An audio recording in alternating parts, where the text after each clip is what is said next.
I'll call the meeting to order. Please join me for the Pledge of Allegiance.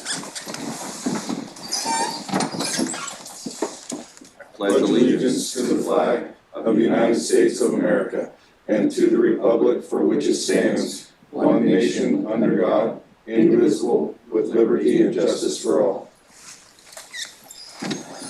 Okay. Lively bunch out there in the crowd.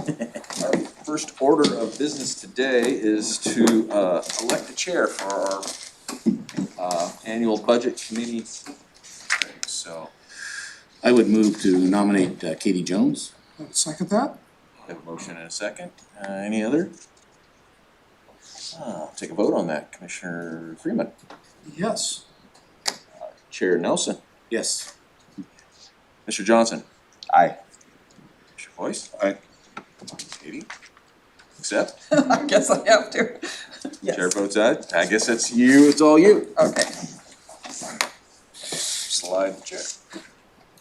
Okay, the first thing on our agenda today is, are you gonna speak first? Yes, Yes, okay. Budget message. thank you, everybody. Dan Wilson, Douglas County Chief Financial Officer and Budget Officer. This is the fiscal year 2026-27 budget message. Members of the Budget Committee and citizens of Douglas County, the proposed budget presented today is a balanced budget that totals $207,276,566 and includes 528.20 FTE, full-time equivalent positions. This compares to the current adopted fiscal year budget of $203,284,522 with 528.35 FTE. All funds summary is attached. The increase of 3.992044 million in the county's total proposed budget over fiscal year 25-26 adopted budget is detailed as follows. In the chart. General fund. The general fund FTE will remain relatively unchanged overall. Personnel services will increase by 1.2 million or 4%. Capital outlay will increase by 800,000 due to ongoing Parks Department projects. Materials and services will increase by 1.2 million. An increase in grant funding and corresponding expenses in the non-departmental department are the main reason for the increase in materials and services. The increase in transferred out is largely for the sheriff's enforcement and correction operations due to less transferred funds available in the Public Works Fund as was in the past. Overall appropriations within the fund increased by 4.8 million. The budgeted use of fund balance is approximately 19.4 million, leaving a remaining fund balance of 25.6 million. Public safety. The FTE and public safety fund and the public safety fund remain unchanged, and personnel services increased by 1.3 million or 4%. Materials and services increased 1.1 million, largely due to anticipated fuel cost increase and new maintenance fees associated with the upgraded radio system. Capital outlay decreased by 8.3 million down to 0, largely due to the completion of the radio system project. Overall expenditures decreased by 6 million. Public Works. The Public Works Fund budget FTE will remain the same as last year. Personnel services will increase by 329,000 or 5%. Materials and services will increase 1.6 million due to an increase in road maintenance projects. Capital outlay will decrease by 566,000. Transfers out to other funds remain relatively unchanged. Overall expenditures will increase 1.7 million. The ending fund balance is projected to be at 1 million at the end of the fiscal year. Solid Waste. Solid Waste Enterprise Fund FTE will remain unchanged from last year. Personnel services will increase by 118,000 or 3%. Materials and services will remain relatively unchanged, and capital outlay will decrease by 1.1 million. Overall expenditures are budgeted to decrease by 892,000. As part of the ongoing Department of Environmental Quality Compliance, a deposit of $1 million into a reserve account as estimated for the upcoming year. These funds are being set aside for future costs associated with the closure and post-closure of the landfills. The ending fund balance is projected to be at $15.6 million at the end of the fiscal year. All other funds, the FTE and all of the remaining 15 funds combined will remain relatively unchanged. Personnel services will increase by $235,000. Materials and services will increase by $2.4 million. Capital outlay will decrease by $542,000. And transfers out to other funds will increase by $1.3 million. Overall expenditures will increase by $4.4 million. Federal funding. The Secure Rural Schools and Community Self-Determination Act of 2000, SRS, was reauthorized on December 18th, 2025. The reauthorization is for a 2-year period along with a makeup payment for fiscal year 25. In January, the 2026 Interior Appropriations Bill was passed by Congress, which restored ONC County's share of timber receipts back to its original amount of 75%. This percentage had been 50%. This is a major change in the formula which will increase timber harvest receipts by 50%. In February this year, the U.S. Department of the Interior issued a notice of intent to initiate the development of a revised Bureau of Land Management Resource Management Plan, which governs the ONC timberlands. The intended outcome of this revised plan is to provide better managed forest lands by increasing timber harvest yields. As the largest recipient of ONC timber receipts, the Douglas County Board of Commissioners will be heavily involved with the development of this new plan. This is all positive news for the future revenues of Douglas County. The budget has reflected an increase in revenues from ONC timber receipts in the general fund. Property taxes. The county will again certify its permanent tax rate in the amount of $1.1124 per $1,000 of assessed valuation. This tax rate is fixed by law and is the 4th lowest in the state. The total amount of property tax the county expects to collect is $13.79 million. This represents 8.2% of overall county revenues. Other funding. The county is budgeted to receive $38.72 million in grants and other intergovernmental funding. This represents 23% of the overall revenues. Outside service charges, rents, and fees are budgeted at $41.45 million. This represents 24.7% of the county's revenues. PERS and other personnel. PERS rates shown in the table below include the 6% employee pickup. These rates became effective July 1st, 2025 and will remain in effect until June 30th of 2027. These rates are set by the state, and as a member of the PERS system, the county is required to contribute accordingly.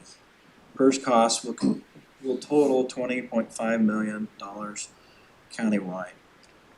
The proposed budget includes a 2% cost of living adjustment for all general county employees. Negotiated COLAs and other increases are budgeted within the departments impacted by union bargaining contracts.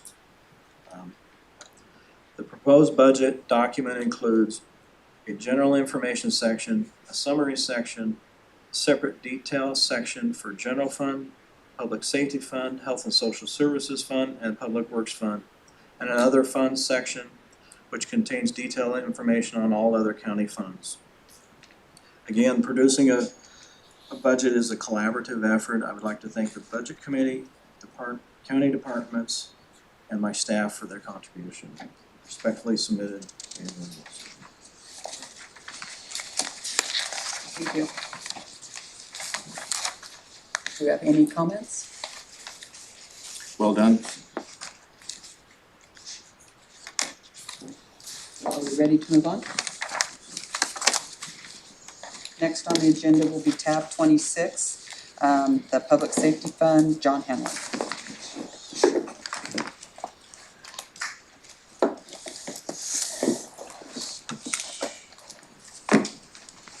Start off by handing out my riveting annual report.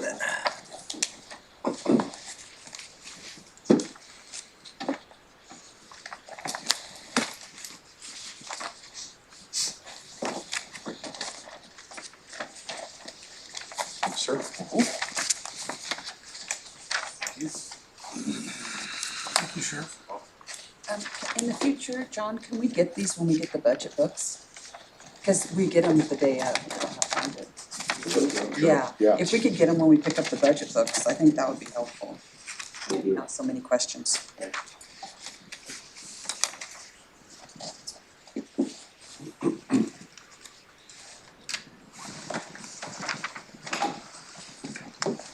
In here without tearing my kneecaps off.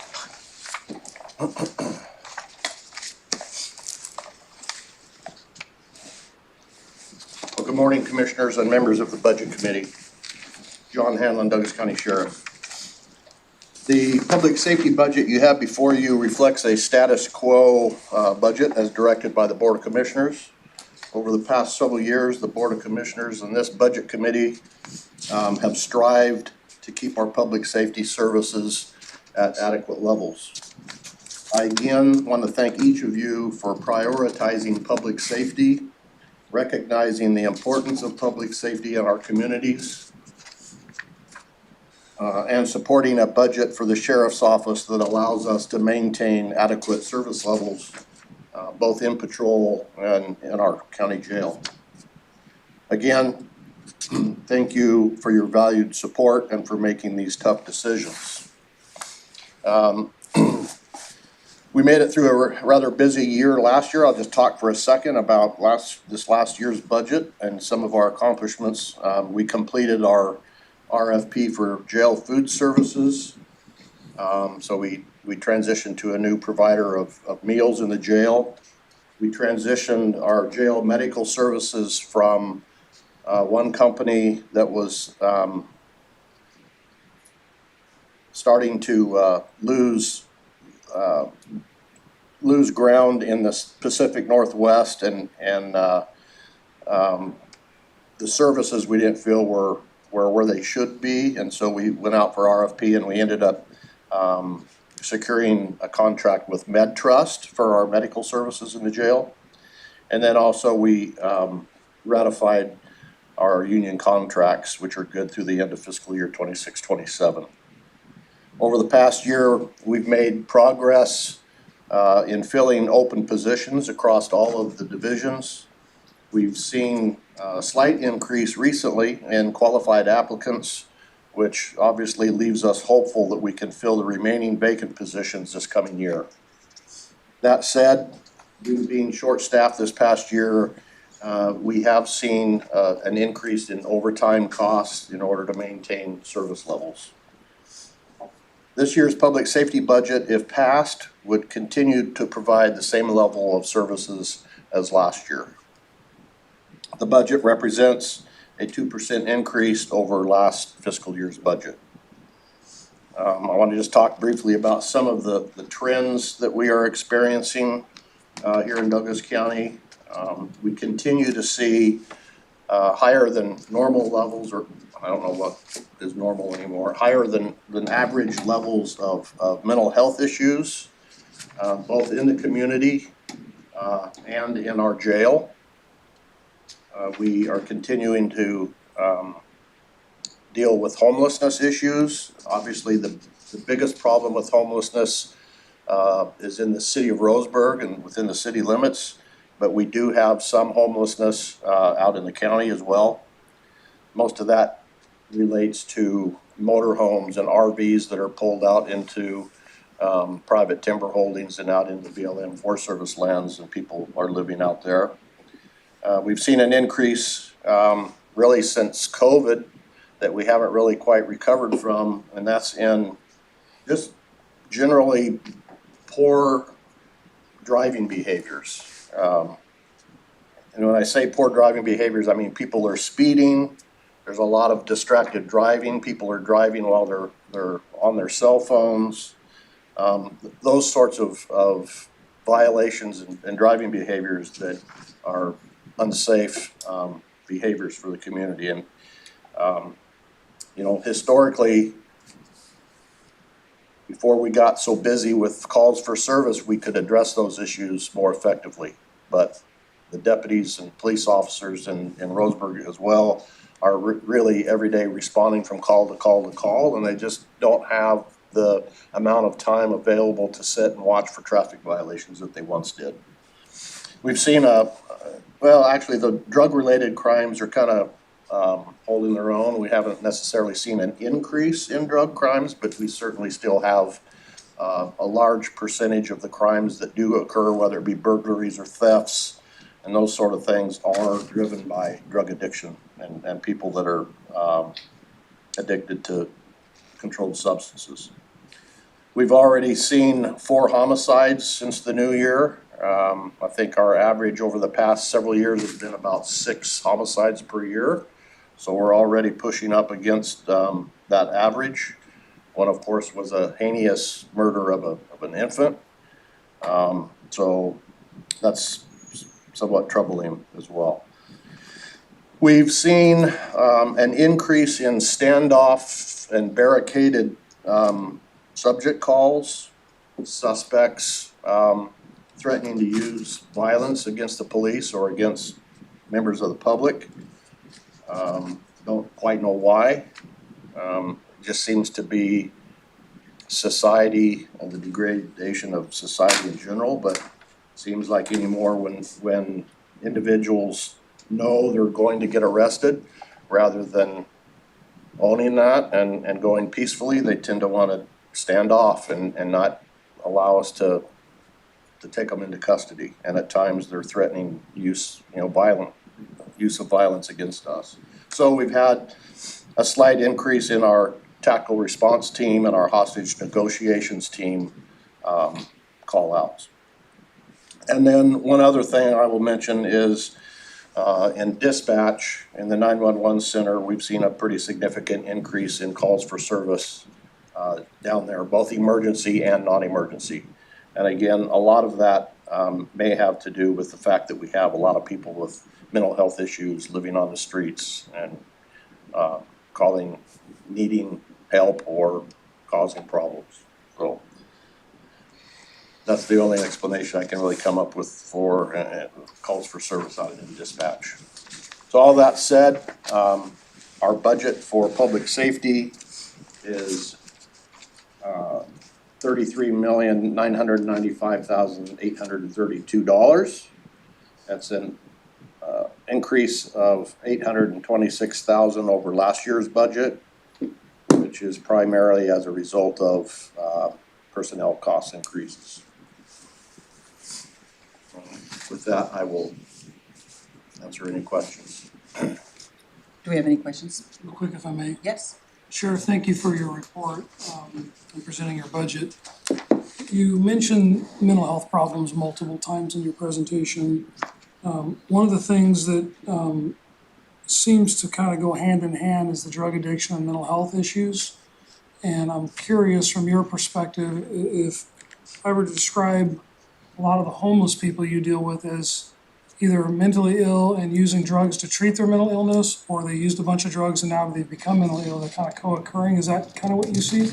Absolutely, yeah. 99% of the time, the folks that are homeless because of drug addiction and or pre-existing mental health issues. That's kind of what we see. I'm on the State's Criminal Justice Commission. That co-occurring mental illness, drug addiction thing, is where they're at. And how they got there, I mean, there's certainly people upstream trying to figure that out, how to keep people that are mentally ill from self-medicating and become addicted to drugs.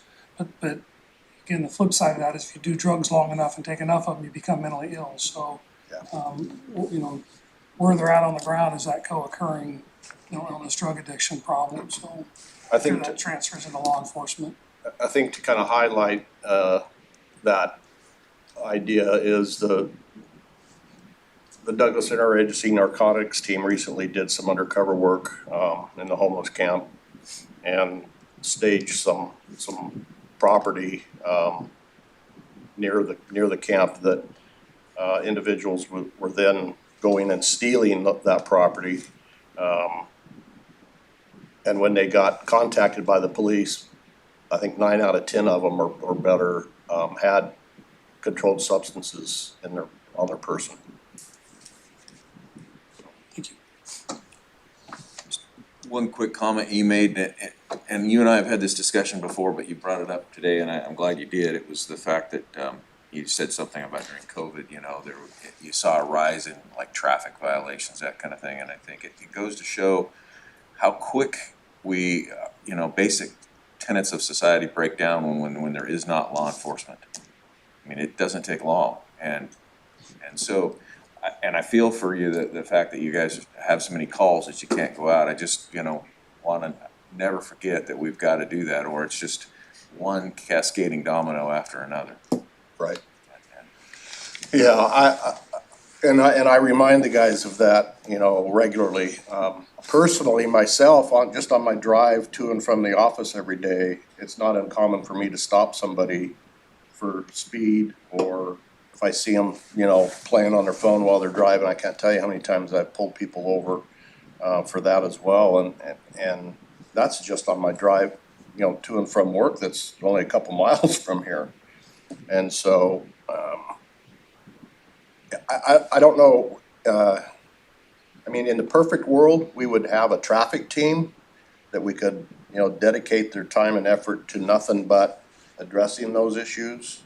Obviously, we don't have that ability. We don't have the staffing. It takes quite a bit of money to stand up a traffic team, and it's not very popular for elected officials. It's proven to be unpopular, at least in other counties where the sheriff has put one together. But I guess the point in all this is we've got to continue to have our deputies that are out patrolling spend whatever spare time they have working traffic and try to get the driving behaviors back under control. You're still using some of those school resource officers in the summertime to kind of focus on traffic? We are, yes. Yeah, We talked about that before. Yeah. Sheriff Hanlon, thank you for what you do, your deputies, your staff, your corrections people. I had a question about the jail. Is the jail fully, most of the time, occupied? And do you have enough staff to maintain that if we are 100%? Right. So I think we are currently down, under sheriff, 5 positions at the jail. So we're currently underfilled by 5 positions up there. And that's out of how many total? I'm sorry? How many total do you, if you were fully staffed, would you have? I think 36 deputies and 3 sergeants, and then a lieutenant. In the corrections? Yes. So, I mean, the short answer to your question is, we are understaffed. We're, like I mentioned before, we have open positions. We're working hard to get those filled. It seems like we take 1 step forward and 2 steps back when it comes to hiring here lately. For a number of reasons, just natural attrition, but we've also got people that apply for the jail that have goals of eventually transferring from the jail out into patrol, and so we've lost a couple recently out of the jail that transferred to patrol. So again, we're working hard to get fully staffed in the jail, and what happens is when the courts get busy, then we become more, less well-staffed, because we have to commit a deputy, especially if it's a violent offender that has to go before the court, before the judge. We have to send a deputy with them to sit in the courtroom. So that obviously takes somebody, out of the jail to supervise the rest of the inmates. Our population in the jail is still down from what it was pre-COVID. Pre-COVID, we were averaging 200 to 225 people daily population in the jail. Because of COVID, we had to reduce our population level, and then the state stepped in and passed a law that required mandatory release of inmates, and they hired some state release officers that come in, and it seems like a lot of the people that are the problems that we're talking about with homelessness and issues out on the street are fairly low level offenders, and so they almost always get released almost within a day. And measure 110. And measure 110. Yeah, those 3 things all kind of happened at the same time. So we're, don't get me wrong, I'm not saying I'm happiest when we are at 225 people in jail. Prefer that we didn't have to have anybody in there, but we all know that's not gonna happen. So we average right now about 160 in custody. We have barely enough staff to maintain that number of people, but once we again fill the positions that are currently vacant, we'll be sitting a lot better. And you have a much more acute population to take care of. They're more difficult with the mental and drug addiction, the more isolation cells, and it's more Right. difficult too. Right, drug, yeah.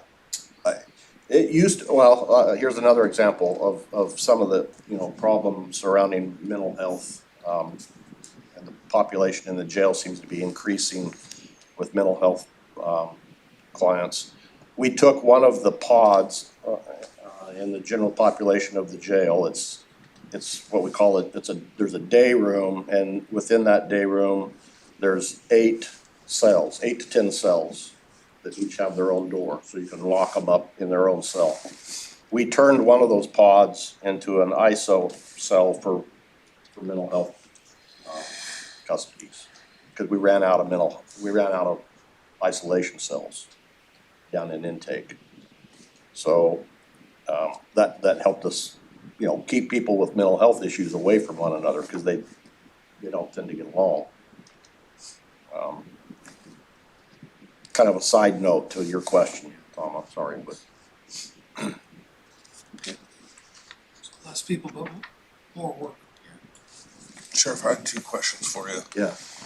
You just mentioned that when the courts are busy, you guys are understaffed because you're having to dedicate jail staff to sit with inmates and transport them back and forth to the court. Does the court pay you for that? Give me money from the state of Oregon to pay for those deputies? No. So it's the sheriff's responsibility, if there's state charges, to provide that security, for the court. They pay, I take that back, they do pay a little, they don't pay near enough, yeah. They do pay some. 2 levels of security. So you got the people that work the doors, that's one level of security. But what you're talking about is when an inmate is transferred from the jail, that's a sworn officer, has gotta take them over there, gotta sit in the courtroom with them if they're a violent offender and stuff. So I don't think the state pays for that part. They pay for a little bit of the security. I think it's down to about 50% of what the cost of doing the door security is. Statutorily, we're only required to pay what the state establishes what that cost is and pays us. The sheriff rightfully gives them the extra amount because it's what's safe. But it is an extra cost the state doesn't pay for, and legally, we're not required to pay for it. The other interesting part of that is if a city brings in somebody that they've arrested, if it's a misdemeanor charge in the city, that doesn't have to be the responsibility of the sheriff to provide, security over that inmate. If it's a felony charge, then it does become the responsibility of the sheriff. So they can get somewhat creative in figuring out how to charge for a felony, which then relieves them of the cost of that bed space for that inmate. So this is a question that I promised to ask, but I know the answer to. We just finished, all 3 of us, running for re-election, and in your election campaigns, you hear from all sorts of people about all the things that we're doing right and that we're doing wrong. And there's this theory out there from some that suggests that if we, the budget committee and the county, were to take money out of your budget and put it into education, particularly start to refund the libraries in the county, that the people would be more educated and less likely to commit crimes, and therefore we wouldn't need you or your jail. How do you feel about that? education's important, but it can never replace the value of law and order.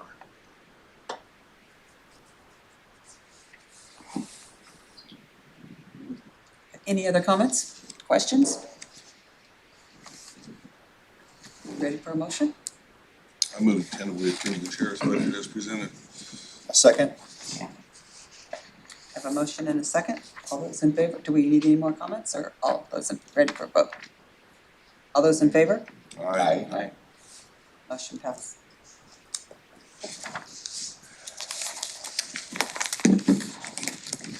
Well, I think we're still with John Hanlon on tab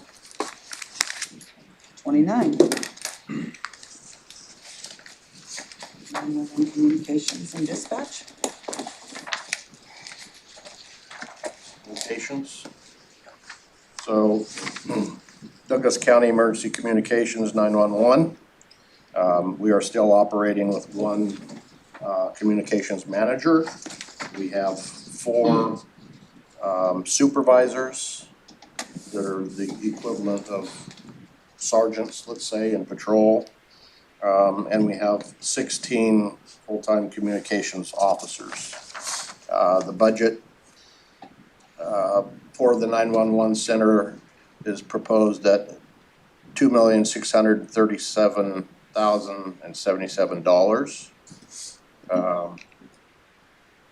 So it's again status quo. There's no materials and services increases, no capital purchases. I do have a question about this one. Yes, go ahead. So Sheriff, and this is more a question of the budget committee, because every year, you know, we renegotiate contracts with the cities and users, radio users for dispatch services. We also have a radio use contract. Some years ago, I think Tom was the liaison, and he went through the process of resetting those contracts to the actual cost. And which was a significant jump from where it had been. Over the last, I don't know, it's been 6 years or so, we have redone those contracts each year like with a 3% increase, even though the cost has been more than that. So now we're again behind. So my question to the budget committee, for the dispatch contracts to the cities and the fire departments and everybody else, for the radio use contracts, and for the patrol contracts, when we contract with cities, should we increase those contracts each year at the actual cost, or should we try to remain, you know, the 3% type of thing, you know, that helps their budget, but we slowly get behind. So I guess that's, am I describing that correctly? Absolutely, and there's been some disparity between what agencies pay. I mean, Yeah. you know, equal-sized agencies, you know, fire agency versus police agency. The police agency seems like they're paying a lot more than the fire agency. We've And worked on trying to, you know, use the CAD for the dispatch services, so we have some way to measure. some, you know, even way of doing that. We've also had that problem in the patrol contracts, you know, and bringing up Drain and Yoncall as an example, was way off. And you've worked to kind of equalize those too, but I mean, I think we've done pretty good on that and we'll continue that. But my question more is of the budget committee. I wanted them to weigh in on the idea, do we pass that increase, you know, if our cost goes up because of binding arbitration, union contracts goes up 8% one particular year. Should we pass that on to the cities and fire departments? Or should we absorb some of that? I would think we should go with the higher level to recover the actual costs. Work towards that. I would agree with that. We need to be working towards that. Let me add some context to that too, and I agree with you guys also. When I first became commissioner, I was the liaison to the sheriff's department and started that work of trying to figure out what the actual costs were for those contracts. And we had some ground to make up then with all the agencies, the BLM, the Forest Service, most cities, the fire districts also, and there was some disparities. The challenge becomes, and we heard a little bit of this recently, when, you know, take a city like Yoncalla, for example, where they have a certain expectation for their sheriff's patrol contract, which is one side of this, but now we're also talking about a dispatch contract. And that combined, it becomes more than their annual tax revenue. And they don't know what to do about that. Well, I would point out that we as a government organization, our annual tax revenue, and I think that this is the root of the 3%, right? We talk about a 3% increase to those entities every year because the state property tax is limited to a 3% growth annually from measures 5 and 50 back in the day. So you can count on if your property tax rate was X this year, it's gonna be 3% higher next year. So that's sort of where that 3% I think got originated from. However, we just talked about in Dan's presentation that our property taxes account for about 13% of our budget. 8% of our revenue. Maybe 8%, Yeah. okay, 13 million, that's what it was. Yeah. So 8% of our budget. We do a lot of work around here that is funded in means other than through our property tax base. And assuming those cities have that same opportunity or same situation, so for us, especially the farther down this road that we go of spending reserves in order to provide services, I think it becomes absolutely more imperative to know exactly what these services are costing us. And I think with the technology that we have and knowing exactly how many 911 calls we get from each agency, and we can take that and divide it by the time that we spend providing that service, you know, we can get down to a pretty bare bones actual cost of delivering that service. And I agree with you guys that we need to rebuild for that exact number. We could always have a minimum of 3% and tap it with a cap of 5 or 6% to help these, you know, the cities and whatnot, know that they don't have to, they won't be real surprised. Even then, we end up eating something. Yeah. And you know, way back in the 90s, when these measures, property tax measures, were considered by the voters in the state of Oregon, you know, it's interesting when you allow a voting body like that to vote on an issue like this. Obviously, we just saw it.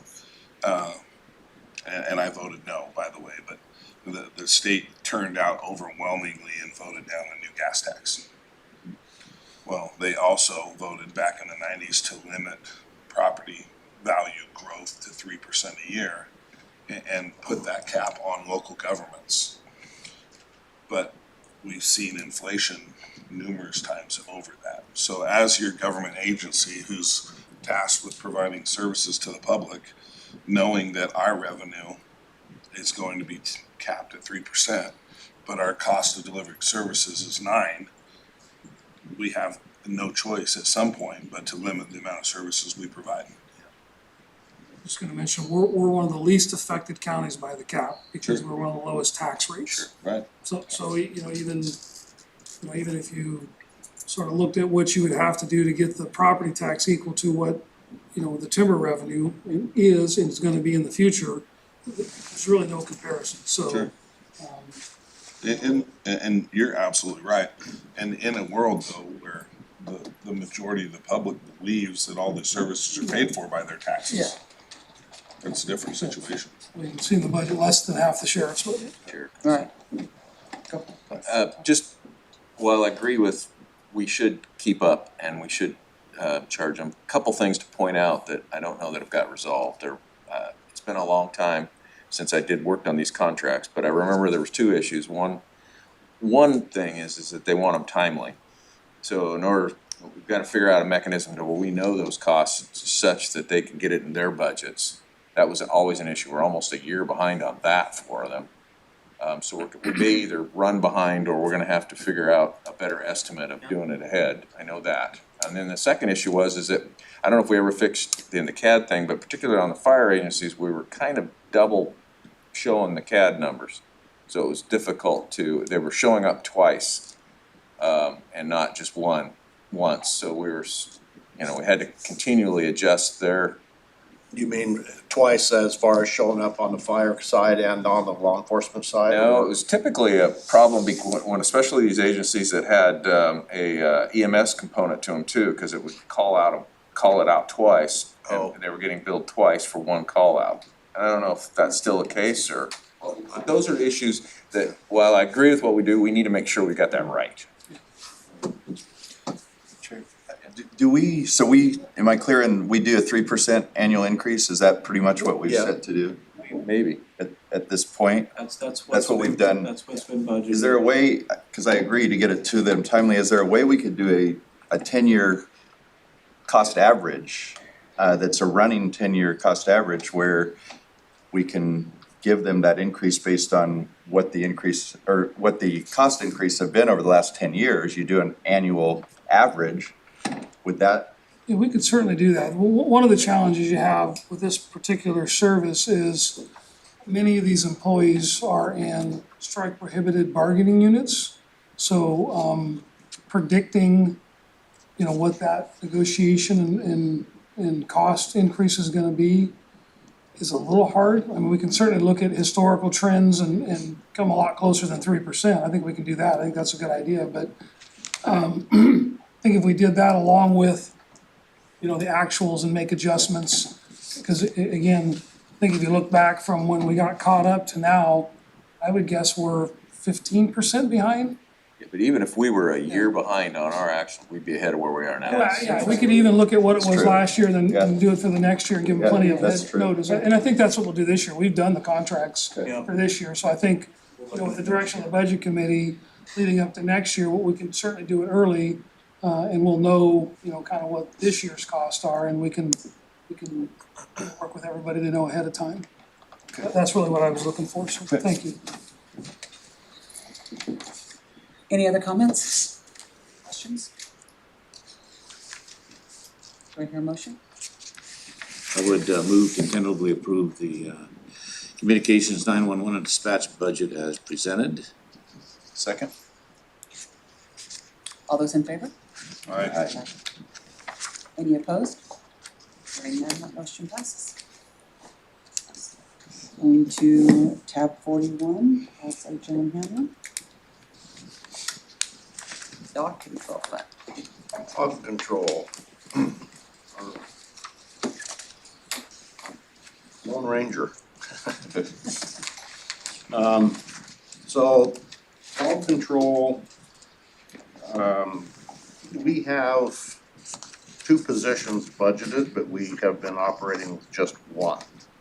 And there are two different classifications in there. One's a regular deputy that we can use, when he's working, focused on animal control. If we have a need to send him to a regular police call, as a backup unit or initial response deputy, we can do that. And the other position that's currently unfilled is a animal control deputy, not a deputy, an animal control officer position that's a non-certified, non-law enforcement certified position. That position was vacated here close to a year ago, and we haven't filled it. We've been having some strategic talks about whether it's beneficial to fill it as it was, whether we need to change that classification to a regular deputy and have two, or whether we're satisfied with just one. I know Commissioner Freeman and I have talked about the expectations of the city of Roseburg, and they tend to still expect us to handle a lot of their animal control problems. So that may be a discussion that we have to have more. Madam Chair.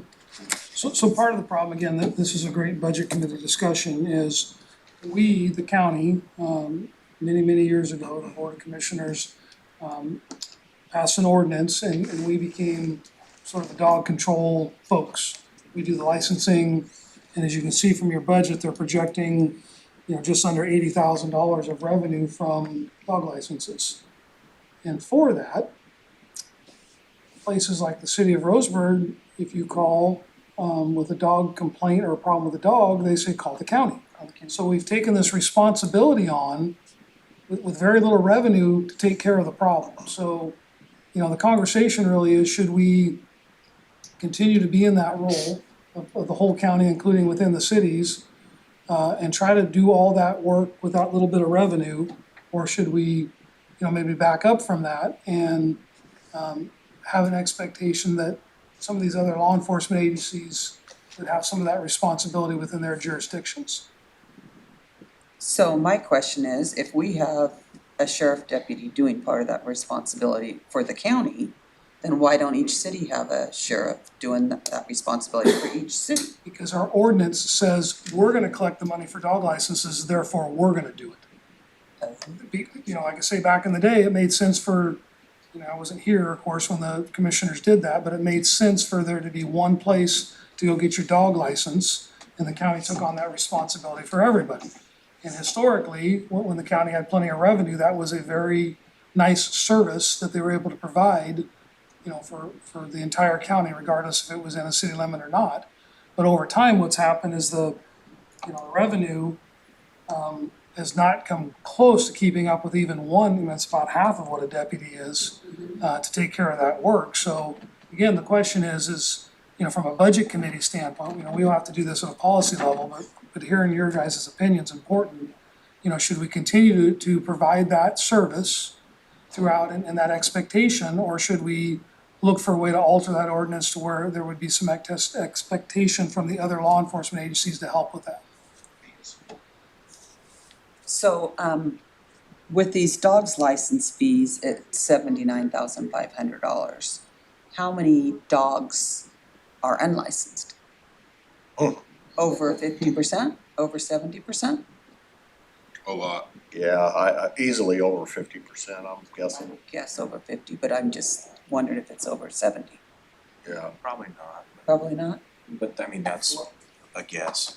Large percentage of people, of course, now don't come into the sheriff's office to license their dog. They get them licensed when they go to the veterinary clinic.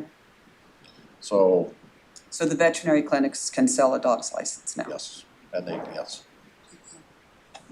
And so are the vets, They get to keep a small percentage of that fee. Administrative cost, yeah. and so are the vets, when a dog comes in to be treated that isn't licensed, is it mandatory to license that dog? Yes. My understanding is you're Yeah, supposed to. same with the shelter. If it gets in the shelter, they won't release it without being licensed. Licensed, okay. So we do have a little bit of enforcement. Yeah. Kind of. Yeah. So I was just curious how we were, I don't think the vets are making it mandatory. you don't think the vets are making it mandatory? I'm curious if they are.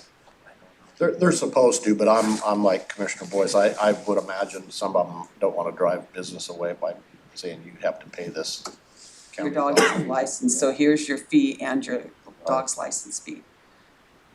Cause I would think that the people would, you know, gotta take your dog to the vet, well, it needs to be licensed, you know? And maybe that would be a way to encourage more Well, people to get I their mean, I dogs know- licensed. For one thing, you have to have a currently licensed dog to get a rabies vaccine. Yes, So, and as far as other routine visits to the vet, I don't, like Commissioner Boyce said, I don't think they are necessarily requiring a license to be current and valid. I think that's the other way around, actually. I think you have to have the rabies you have to have the vaccine rabies before to you can get get the the license. license. Yes, it's the other way. Yeah. Yeah, you have to get the, yeah, Of course, the big issue is, you know, how many dog owners out there in the world don't take their dogs to the vet at all. at all. And those are off the radar and, you know, You know, and sometimes I wonder, back when this ordinance was passed here in the county, I wonder if in those times, more people owned dogs that lived out in the county and fewer in the city. If you lived in the city, you know, Sheriff, I think this is all dogs a like you do. throwback to when we had all the revenue. yeah, Yeah, There was a lot of these services that just made sense to have the county do, because we had the money. you have the money. Counties in general, In because general, this is yeah. actually a state ordinance that dictates the way we're operating. Right. If we pass this ordinance, X will happen, and that's what we're operating on and have been since we adopted the ordinance in, I don't know, thirties, forties, something like that. Yeah. Well, no. So, but anyway, it's one of those things where I think we need to continue to have conversations with the other law enforcement agencies. How do we, you know, if we're gonna continue to do it, how do we set an expectation different than the county's gonna be able to do all of it? Because, you know, with one person, we're not gonna do all of it, and, I think there needs to have that, we need to have that, sheriff and I need, and the other commissioners have that conversation with the other law enforcement, areas of cities that have, that right now they're out as, well, you collect all the money for the dog licenses, you should be doing it. And I think that's a challenge for us. And I see you have the predatory animal control on here too at $500. You have somebody that does the annual predatory control for $500? Yeah, that's just I think a fee that is absorbed by the animal control budget to call out the tracker or trapper when there's a predator causing problems.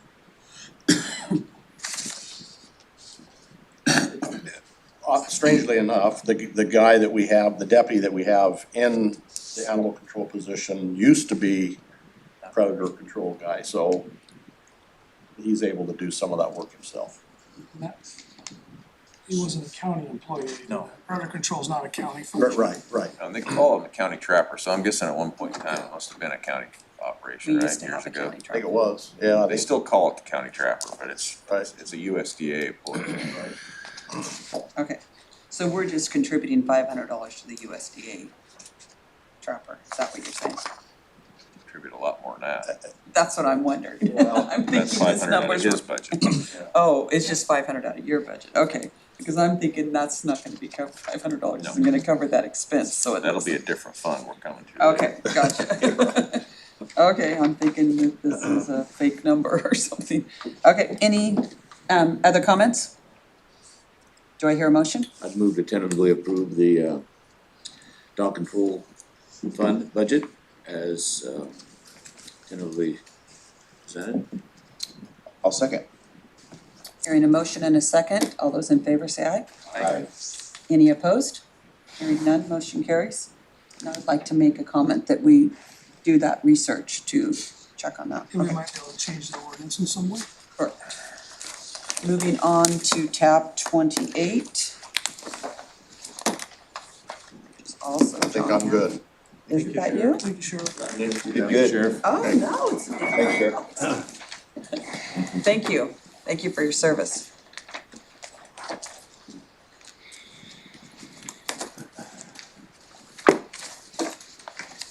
Thank you. Sharp dress man. So now we have Nick Hansen. Hello. Hello. Thank you for joining us. Yeah, thanks for having me.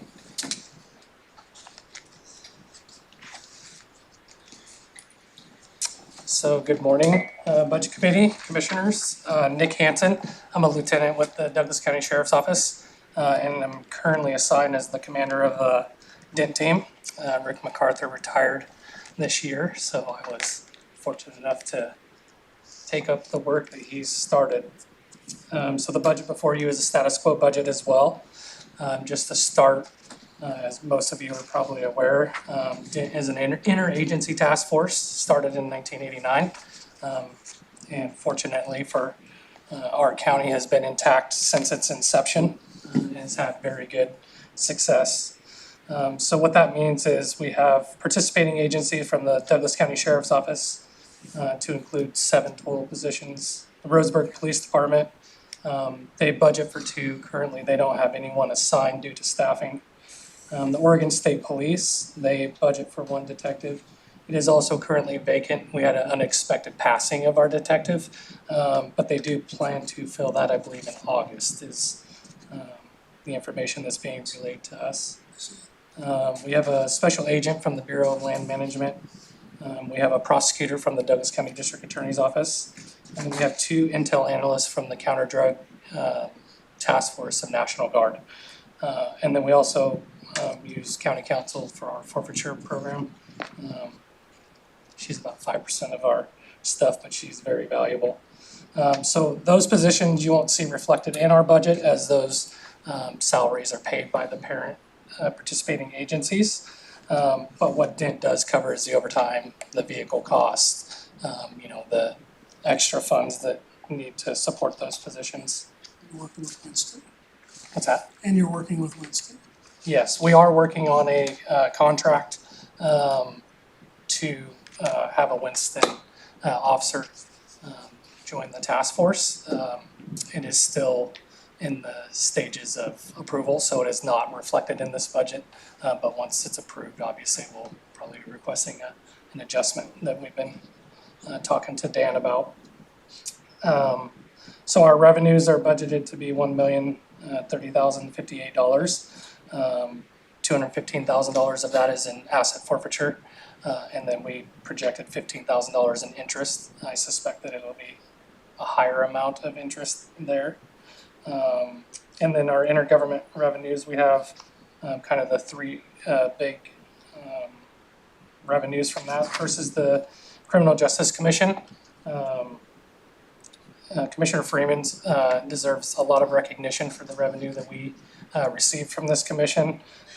There's a lot of agencies that have been trying to get these funds, standing up additional teams that was going to take away from mainly the Southern Oregon region that have had the major impact for like cartel grows and large operations, which is why that fund started. So Dent was the applicant for that grant, which was an award of $1,945,652. A majority of that fund you will see reflected in the sheriff's office budget because it budgets the base salaries for the detectives and the operations sergeant that are in there. But the other portion of that application you'll see in revenue from the CJC of $214,593.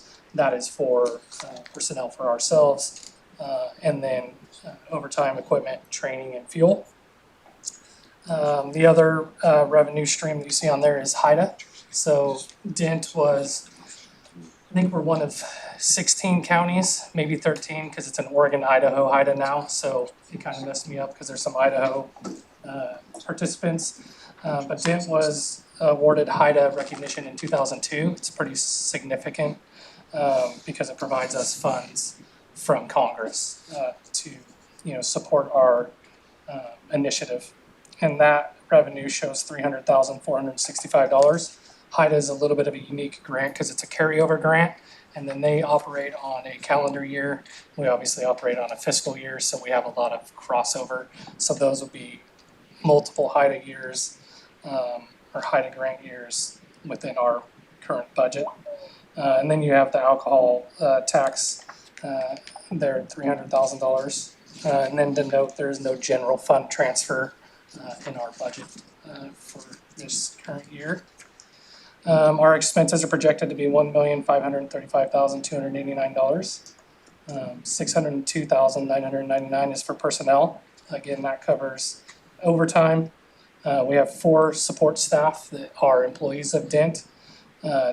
One of those is funded by the grant, the CJC grant that I discussed. And they are 2 full-time administrative assistants and then 2 part-time evidence techs. As far as materials and service, you'll see a little bit of an increase there. It's at $649,846. That includes our utilities, fuel, training, building maintenance, and evidence. Some of that increase is also the grant award. We added some investigative equipment, such as our analysts use an Intel notebook that's able to collect all the crazy data we get from cell phones and everything now and actually correlate it to targets that we may be working or other task force may be working. And then the transfer out of the general fund in the amount of $282,444 is we pay for the prosecutors, so that transfer goes to the district attorney's budget. And just to close, some of the accomplishments in Dent for 2025, there's 171 criminal cases. We identified, investigated, and dismantled 5 drug trafficking organizations, and what those are is essentially organized crime, cartels, or even local distributors who set up an actual organization to make revenue. And then we seized 15.72 kilos of methamphetamine, 3.7 kilos of fentanyl, 2.5 kilos of cocaine, and then 274.7 kilos of processed marijuana. It is a good report to bring to you that we've made significant progress on the organized outdoor marijuana grows. You guys probably have seen that. So we appreciate the support from this committee. You guys are the ones that made that progress happen. We work with a lot of interagency task force, in Southern Oregon and throughout the state, who have been dismantled at times and have major drug problems. And then we've also helped them stand up some task force in Lane County, and they're still behind. And then our partners in Josephine and Jackson County are still battling. So what we've done here has been successful, and we hope to continue that success. I had Thank just you a for your couple of work. things to that, so Yeah, thank you very much for your work. Do you have a comment? please. So thank you and your team for the work you do. That little piece at the end is pretty important for the budget committee to understand. We basically, we learned this from the state of Oregon government. We make it a very unbusiness friendly area for these drug cartel people. They don't want to be here because when they're trying to do their stuff here, Dent goes and gets right on top of it, and they enforce at a level different than some other counties. And they've they finally determined this is not a good place to do business if you're an illegal drug cartel growing outdoor marijuana. So making sure that we maintain that unbusiness friendly mentality towards drug cartels is really important because they're very agile and they'll come right back if they think they can come here and grow without having the enforcement.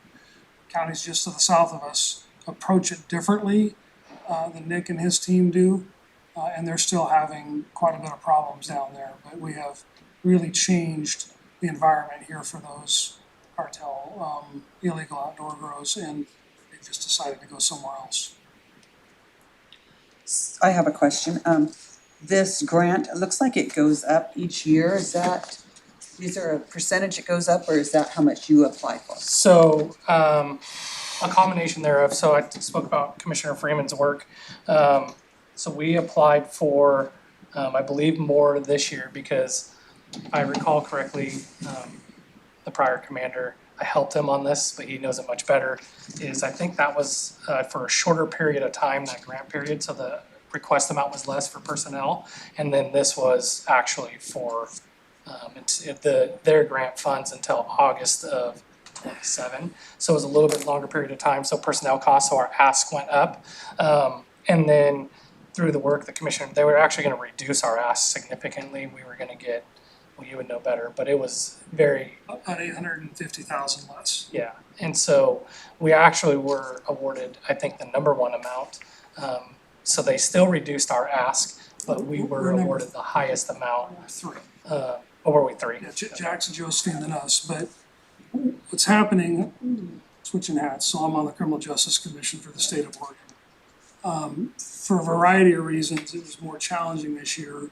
As Nick stated, there's more teams, more counties are developing drug teams, so there's more people applying. And also because of national politics and immigration enforcement and other reasons, the amount of money the legislature put forward for this work went down. So you had more people asking, less money to spend. The Grant Review Committee that looks at all this before the Criminal Justice Commission does, they looked at it and their methodology is, well, let's spread it around the state and do the most good, which is not a bad methodology if you didn't look at the numbers of where the problem was.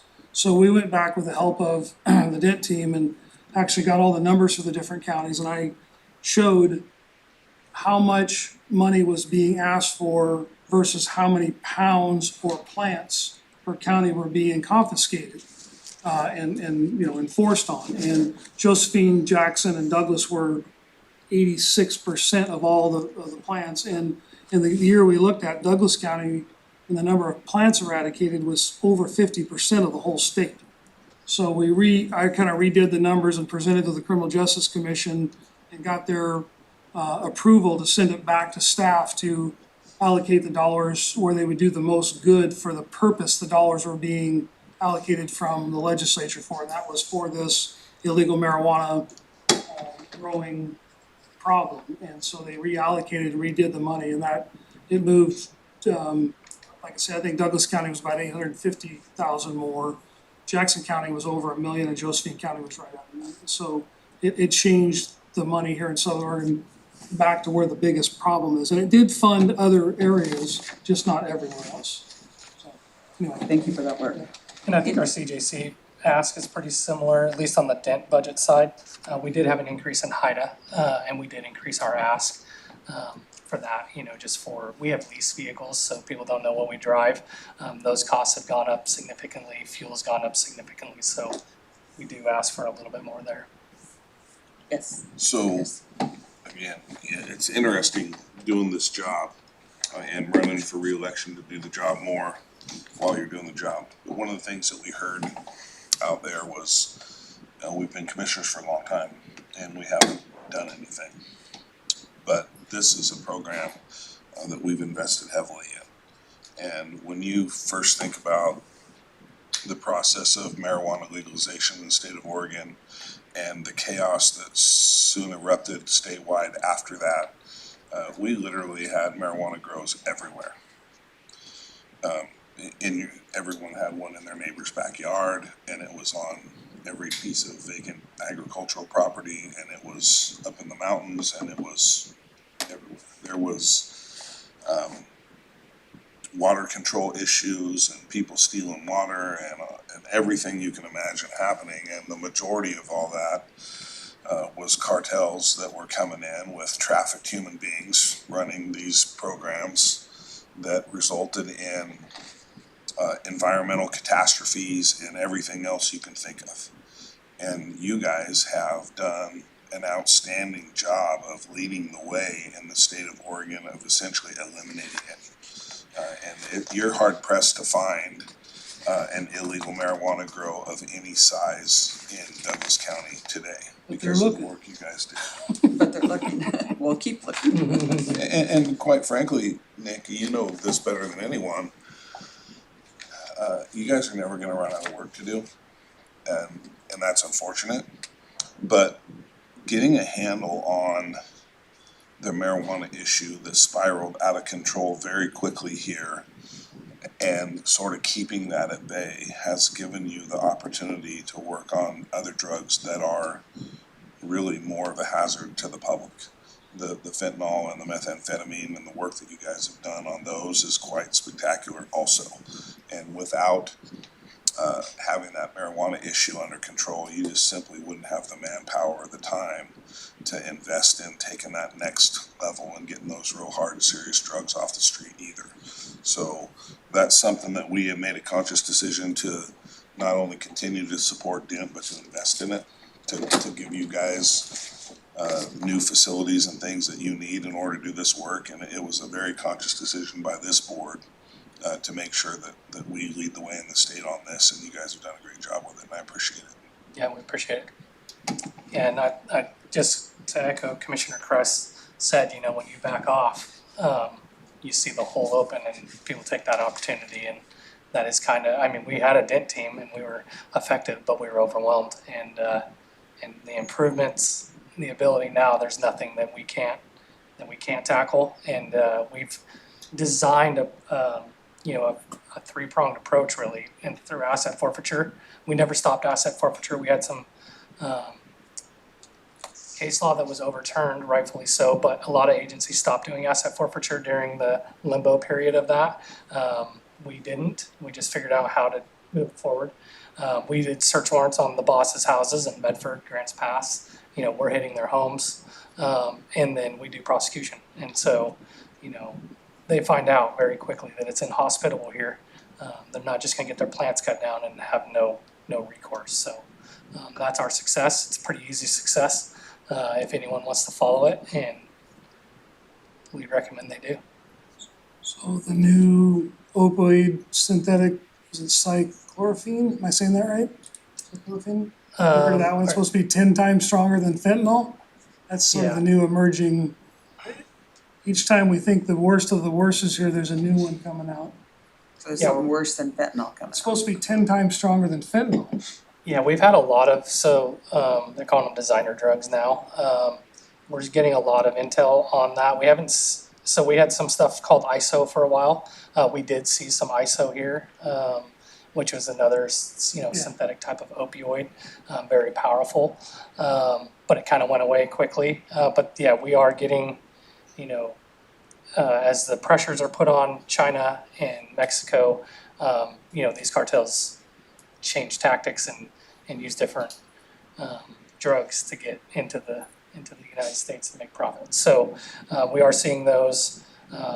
We are seeing a decline in fentanyl, but it is still available. We've seen an increase in cocaine, but these designer drugs are starting to become a problem, and we're seeing those on the overdose and death investigations. We've even had the hospitals calling us, asking what they're dealing with because, you know, they're good at counteracting fentanyl. And This particular one I'm talking about, it's not detectable by the fentanyl test strips. So Yeah. they keep, these chemists keep making these drugs for certain reasons, and the reason this one's, one of the reasons has been developed is because the fentanyl test strips don't detect it. when HIDA has an initiative right now that they're rolling them out, it's a testing device that will actually find these synthetics, but they're $125,000 a piece. And if you would ask me 10 years ago, I mean, that's what the state crime lab is probably paying for their stuff, and it's still a presumptive test, right? So that test is not admissible in court, but it tells us what we're dealing with. And they're trying to buy as many of those as they can because of this problem. But if you ask me, $110,000 is a lot of money, and we can do a lot of, you know, groundwork with that kind of money. But it's also becoming such an issue that the investment to HIDA is worth it. And I mean, they've bought probably 7 of those machines in the state of Oregon, and that's a lot of money. So do you have access to one of those? We do have access to them, yes. We don't have one ourselves. We have a similar system that's about $25,000 that the GUARD provided us, the Counter Drug Task Force. So if we do have a drug like that, we can reach out to our MADGE, is Medford Areas team. They have one. They're also putting one in Josephine County, and I assume not long that HIDA will put one here as well. They're just trying to strategically place them right now because the cost is so high. So of the overdose, how many of the overdose are our youth? our acute, like Our youth. our youth. You know, we've had a couple, and it's usually not from, it's an exposure, not an actual use, you know, where like there's one very significant one where her child got into the fentanyl, almost didn't survive, but did survive. She went to prison for that case. So I would say, you know, less than 1% are probably the youth, but usually if it is that, it is an exposure. From Not a an actual irresponsible adult. intended use, so. Any other questions? Do I hear a motion? I'd make a motion to approve the dent budget, tentatively approve. I'll second that. All those in favor? Aye. Any opposed? Hearing none, motion passes. Thanks for what you do. Thank you. Thank you you very much. Have a good day. Now we are on to Mr. Scott Adams, Public Works.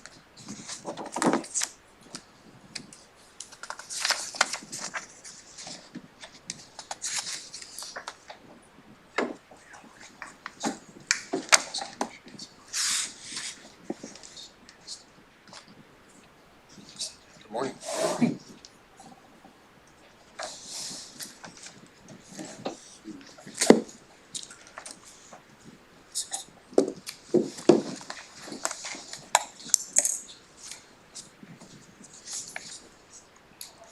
You guys all on page 161? 161.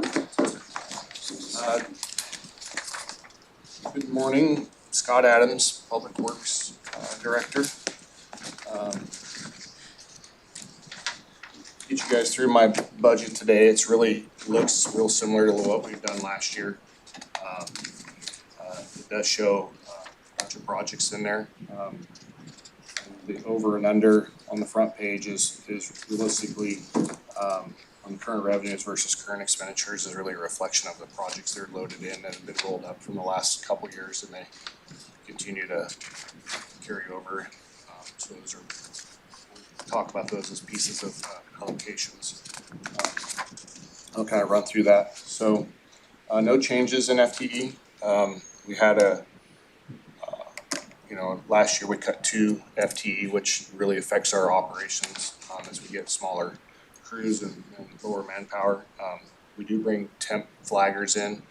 A lot of post-high school kids and college kids come in the summer and help us flag and get our operations kind of bolstered up so we can have our, some of our bigger operations during the summer.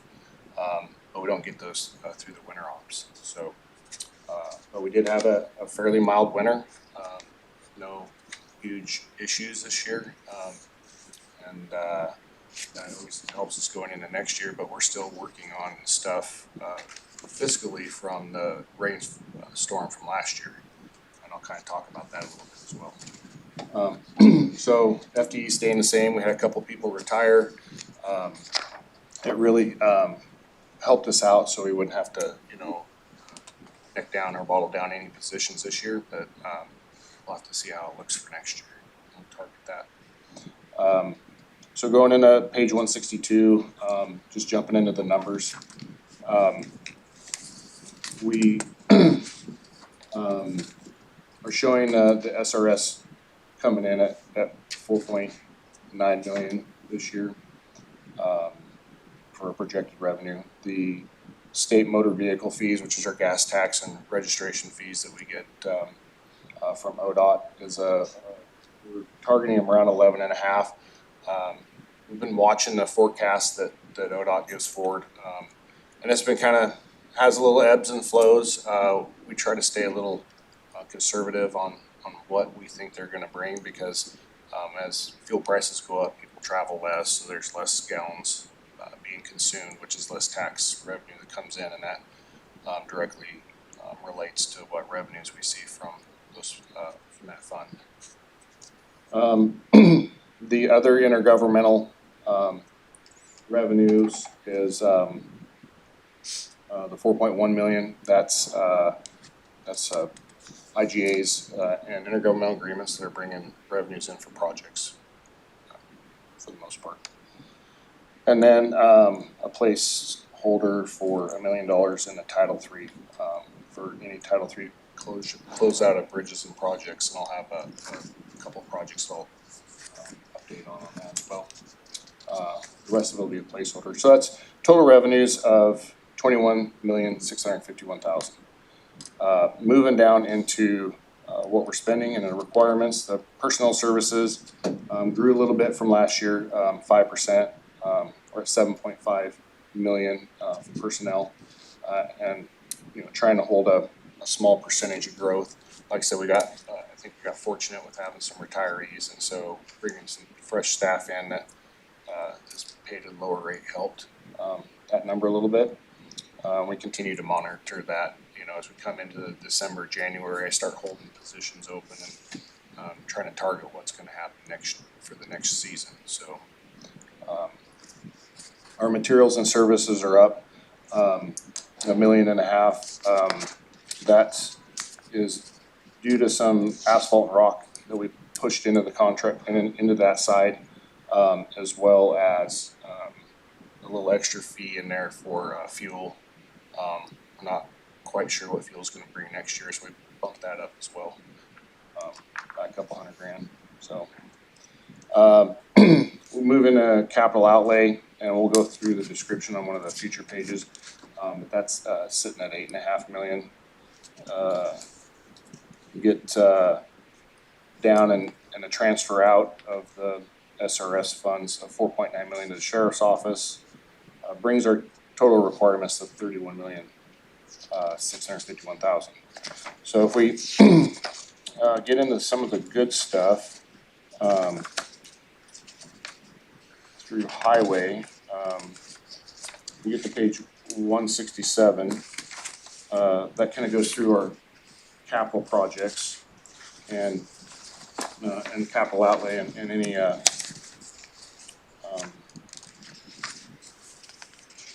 one of the let's see. Yeah, so that's where our projects are located on what we're targeting right now. So we're actually fairly busy with our projects. We have some placeholders for land right away and a vehicle for engineering. That's our to start with. And then our road improvement projects right now is the Glendale Safe Routes to School project is around 1.3 million, and that's 100% funds with no match funds, and so we'll get that back in revenue. Tri-City Safe Routes to School, that's in design right now, and so we're only putting out 83,000. So those are state funded projects that we administer and then request reimbursement back from ODOT, and that's another 100% funded project. That one, we were looking at a 2027 bid date on that one. The Garden Valley Melrose intersection, our contribution to that project is $3.5 million. That's a $9 million project. That's slated for a 2027 job as well. We have another arts program safety with curve warning signs for $48,969. And some, as part of that project as well, some intersection warning improvements project. That'll bring us around 45,000. Jumping into the bridge, the numbers on the right side of this document is the match funds required for bridge. Most of our bridges are grant funds at about 90%, and then we have to give 10% match. And so Days Creek, South Myrtle, South Deer Creek, Bilger Creek, and Days Creek number 2 are all in design right now. And they're kind of spread out between 2028, 29, and Days Creek number 2 would be 2031. And those bridges are through ODOT and through Federal Highway Administration that are funding those projects. So federally funded, ODOT administered. We're along for the ride on those. Another one that's in there is the Winchester Creek Bridge, which we put a placeholder of $1 million. That is Federal Lands Access Programs. That's over in Winchester Bay to replace that bridge. We're looking at the total construction costs on that one around $10 or $11 million to replace that bridge.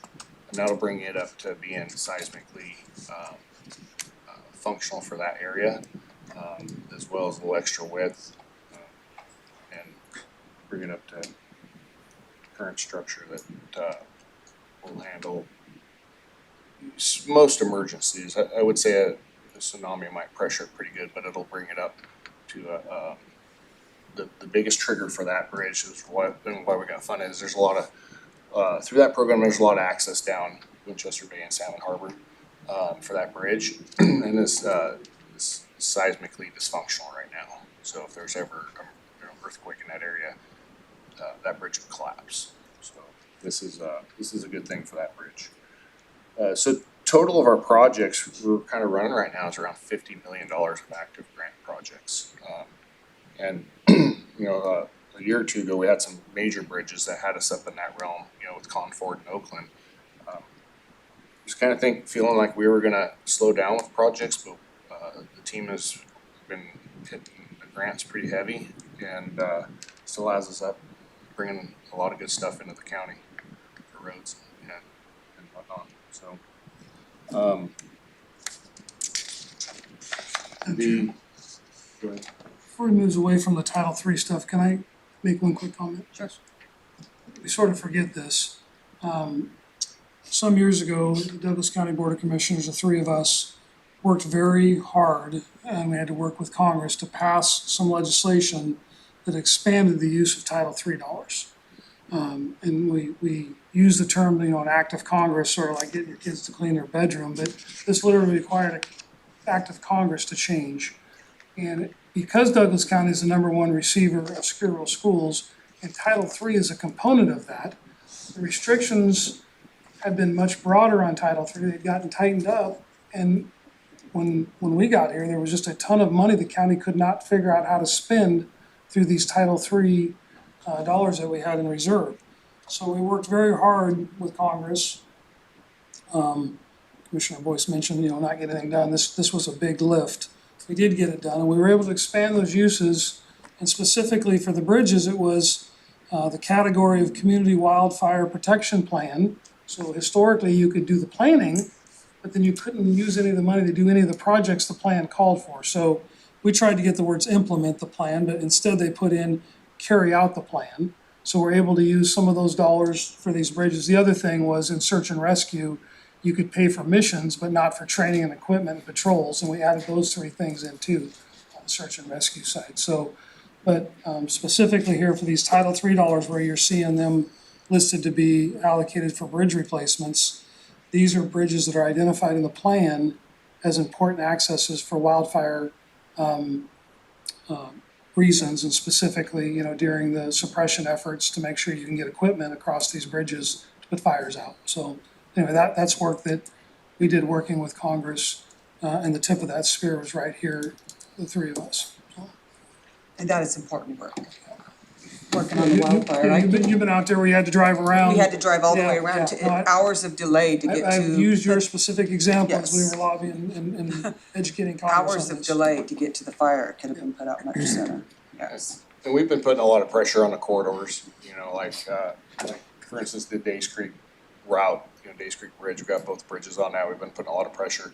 The Title III bridges are bridges that we don't feel will compete at the federal level through the ODOT bridge program. And so having that option available for us to get some of these other bridges that are on routes to, you know, wildfire routes, we have a pretty robust mapping system that we've put together based on this, you know, guidance for those Title III funds. And it showcases where those routes are and the bridges that are in jeopardy of not allowing any movement across them because of their weight restrictions. And so we're able to target those and go after them and get them fixed. Well, and one thing, if I may, you know, we talk about these, like the McCulloch Creek Bridge, you know, and it's important, I think, perspective to put this where it is. I mean, it is an access to timberlands, federal timberlands. However, it is also a major use between the communities of Riddle and Glendale. Yep. And the folks that live along there. So it's great that we can do both and take care of both. A lot of private timberland in there too. Before we go away from the capital outlay and the road improvement, the Safe Route to Schools program and that sort of thing, is that specifically for pedestrian walking to schools? Okay. Yes, it's specifically for pedestrians and children walking to schools. And it's more towards around the elementary schools. Okay. The high schools don't qualify, so when we do grant applications, we're targeting, you know, which elementary schools will trigger the criteria for the Safe Routes to School. When I came on in 17, I helped administer that program when I was at ODOT on the other side. Mm-hmm. So in 17 came in, we put a pretty good map together of all the schools that would trigger those elements and then and qualify for the Safe Routes to School program. And then we started categorizing those of what would rank the best and compete the best with that program. And we've been fairly successful. Our grant writers and office engineering, the guys, you know, standing behind me back here, they have hit the ground with that and been very successful. And, you know, a lot of support from the community, the board, you guys, it's been really good. And so, well, unfortunately, you know, some of the previous Safe Routes to School projects have had significant county match in them. We've had to eliminate that match and ask for 100% funds on those projects. And at the same time that program shifted a little bit too, to allow that. So now we're getting these Safe Routes to Schools funded at 100% and with minimal county match for requirements. The reason I ask is just like the Tri-City project. We do have a high school there. We have a lot of impatient teenagers at a very busy intersection that we have near misses all the time. And had one just the other day that wasn't a near miss, it was a hit. And I just didn't know if that Safe Route to School included cars and automobiles and that sort of thing, if high schoolers are pulling out of that intersection. It'll include the traffic control appurtenances for the vehicles, and it'll also upgrade the sidewalks, bike lanes, crosswalks. The crosswalks are the big thing, and the intersection improvement that'll be there. We're also working on another project that I don't believe is in here, but there's two projects, through the Build Grant program that are also 100% funded that aren't on this list that should be in there. They're in design only right now, but they're fairly significant for the two areas they're in, which will do the same for Tri-City. It's gonna basically tag on to the Safe Routes to School project and then continue up and down Highway 99, north and south from that intersection, mostly to the south towards the curve. And it'll put sidewalks and bike lanes in that area. We have another one in North County, like I said, they're in design only. We're still applying for grants for the construction side. But it'll be upwards for those two projects of $30 million in construction. The other one will be up in the Sutherland area, north and south of Central, but it also replaces two bridges, with part of that project. So we've got and I would say Douglas County's been trying to get some movement in the Tri-City area with sidewalks and bike lanes for many years. You know, for as early as I can remember when I was with ODOT, you know, talking to the county staff about projects in that area. So, being able to put the Safe Routes to School project in use at the Chadwick intersection is something I'm pretty stoked to see it, so. But it excludes high schools. But the elementary school's right next to it on the other side of the road, so that's what triggers it. But like areas where it's just high schools only, it doesn't qualify, but if the middle schools are included, like Glendale has a high school, but they've included their middle school into the high school now, so now it qualifies for the Safe Routes to School projects. So it's just some of the boxes that have to be checked for the grant program. Real quick, Scott, the Garden Valley Melrose, when do you expect to start that? I know there's probably been design work and everything. Yeah, the bid dates moved around a little bit. That's ODOT administered. Right now, we're looking at, I think it's still somewhere between, I would say, a fall of 27 or fall of 26 and spring of 27, winter 27 bid. So November to February. Start completion or? That would be the bid, and then we'll see the project under construction next summer for 27 construction season. And we'll, And we're gonna. that's the traffic circle? Is that what that's gonna be? Yes. We'll be using Old Melrose pretty heavy. And it's getting beat up with some, utility upgrades that are going in on the road right now. So by the time that project gets done, we'll have to go through and really look at Old Melrose and start, patching it back up, since we had the Concord Bridge detour on it pretty heavy and we get a lot of traffic down through that section. So, we get 6,000 cars a day down Old Melrose. We get, Melrose Road at the Garden Valley intersection gets 7,000 or 8,000 a day. Garden Valley gets 9,000 a day after you get through the intersection. The intersection gets 15,000 cars a day through it. There's a lot of traffic going out and it's not getting any less. And so we're continually chasing.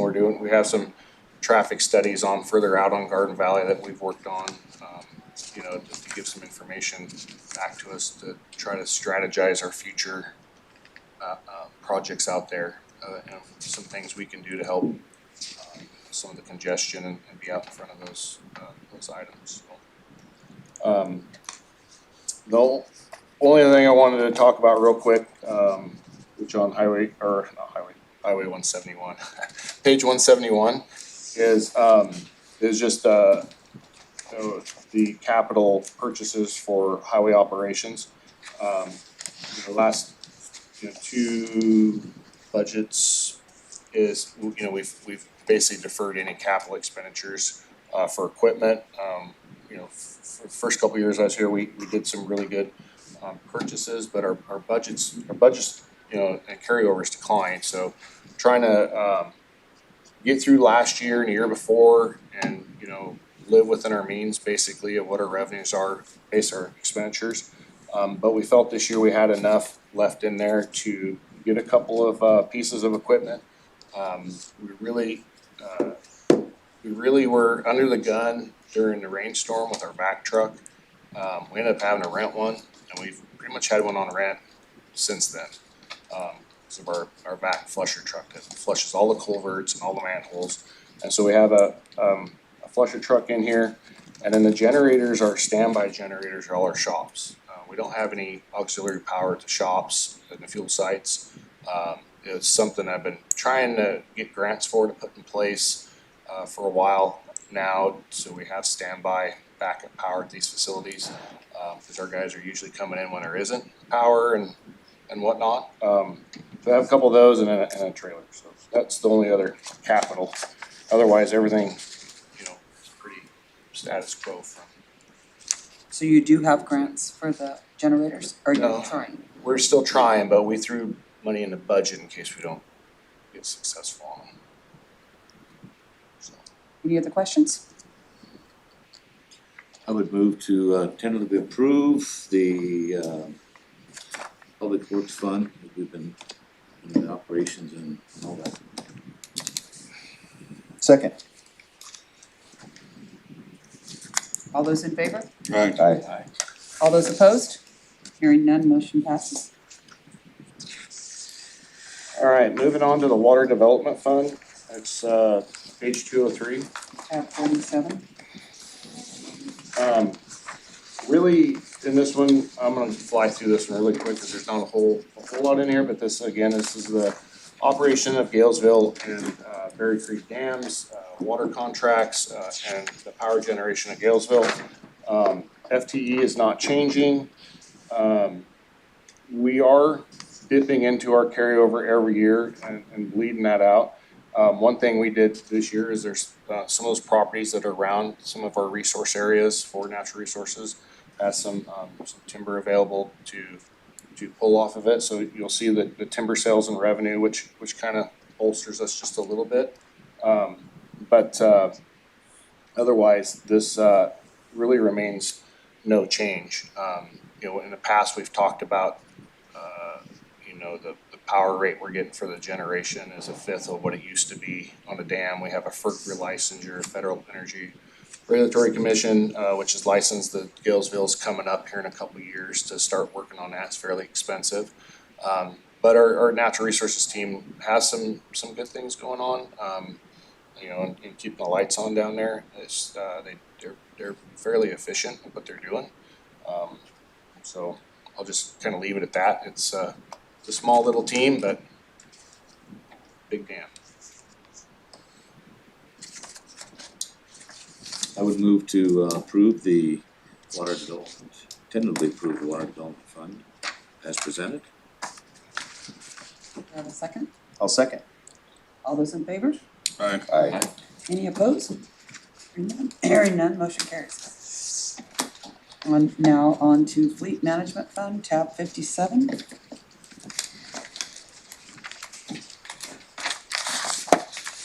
So the Fleet Management Fund is, again, we'll rip through this one really quickly too.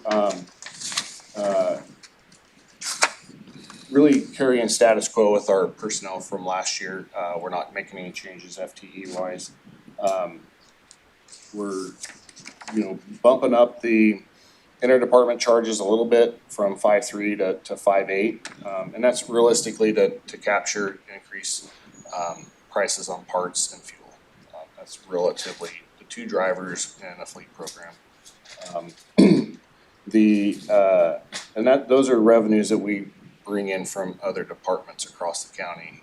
The big ones are Sheriff's Department, Public Works, and Solid Waste, but all the departments that have vehicles through fleet as well.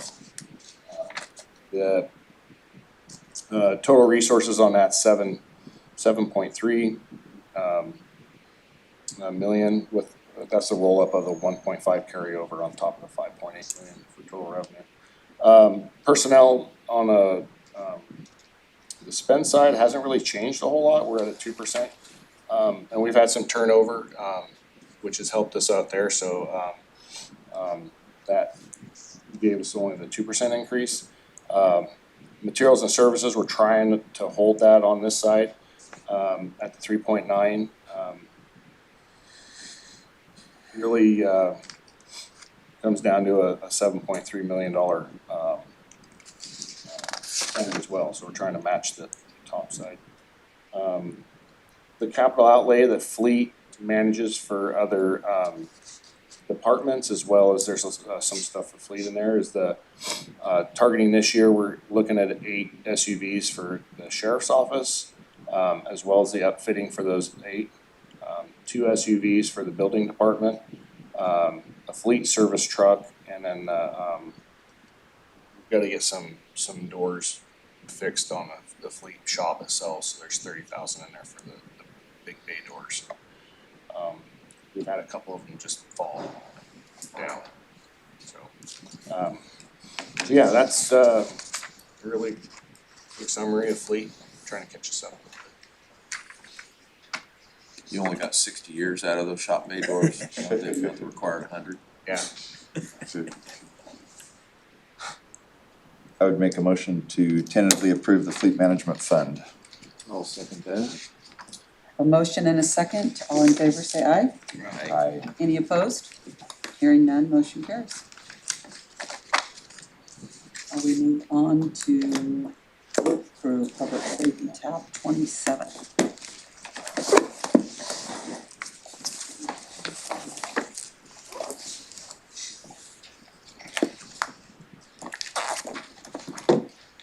So, work through realistically is, again, we're trying to follow what we did last year, on paper here on the budget. But realistically, the program, we have a new work crew manager, Melanie Pappas, and she's been doing a great job on, bringing some fresh eyes to that program and helping, get some more contracts with agencies, work with the parole and probation office to get more clients, we call them clients, but the work crew people themselves, that come in and volunteer their time. And we've actually been able to grow a little bit of the size of crews, but we have to be very careful on that. Measure 110 really changed what came to us. We used to have 7 supervisors in work crew and a fire team that actually went out and worked on fires, to what we are now, with, 5. But the other thing we're doing is we're looking at trying to bring something together to outfit, at least on a temporary basis, some work crew clients out of the Reedsport shop, and working with our coastal partners over there for clients in Douglas County and Coos County, but we also will work with some of those cities over there as well to get some contracts with them and ODOT to do work and clean up over there, and start that up. I think it was back in the early 2000s is when we had a work crew supervisor and work crew over on the coastal area, and it was basically disbanded back then. So it'll be, it's challenging for us to get people over there to do the work, but they do, they're cheap work. So the rate for that for a full 6-man crew is was $11.50. We're taking it up to $1,208 and 5% this year, and that'll go through the next batch of IGAs with the cities and the other agencies we work with. So real close to a $700,000 program for revenues and expenses, and hope that we can get some good stuff, and next year I bring more and hopefully maybe a little bit bigger program. So this is our goal. So the board's been really helpful on helping promote this, and it's a piece of the wheel of some of the stuff you talked about with the sheriff's office earlier, and getting people out and getting them working and stuff. So. And so these are the people that are on probation and the people that are inmates both? No, this is just probation Just only, probation, and they're working their time off from the courts. Right. So by volunteer. And then one of the new things is out there, that you guys have probably heard, is folks that have to put in a certain amount of community service time to get their benefits. And so we've gotten, Melanie's gotten in and kind of got an angle on that now with the employment department to help send people our way for that as well, so. Yes. So you mentioned the coast. Seems like there would be parole and probation folks that are from the coast. So it seems like you'd have some clients from over there. that you Yes. don't have to truck over. Yes, that's what we've been trying to get those numbers, and Melanie's got good numbers from the courts now and has made that connection. And they were all fairly excited that we would bring this I program mean, back. it seems like it's good for them over there too, they don't have Yes, It's good for the community, yeah. yes. And it seemed like you have quite a list of people who wanna use the service, so. Doing a good job. Any other comments? Do I hear a motion? I move to tentatively approve the work crew fund. I'll second. All those in favor? Aye. Any opposed? Hearing none, motion carries. Thank you. Good job. Thanks, Scott. Thanks, guys. That's close, I almost got you on it. 2 minutes over.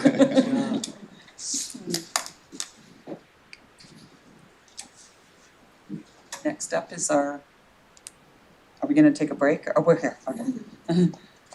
Solid Waste Fund, tab 50.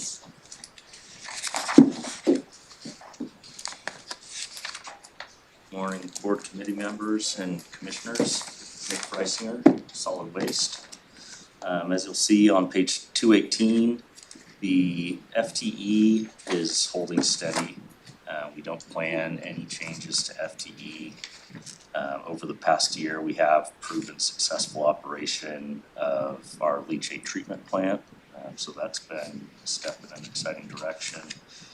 And overall, on the transfer site operation and landfill side, we don't expect any changes. Looking into the proposed budget on page 219, you can see the starting fund balance of 16 million.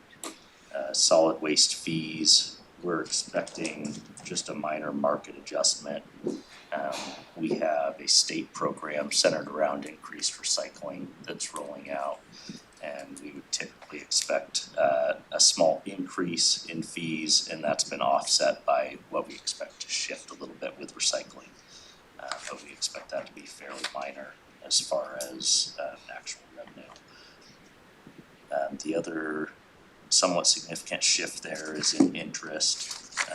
So as our closure fund increases, as does the interest with it as well.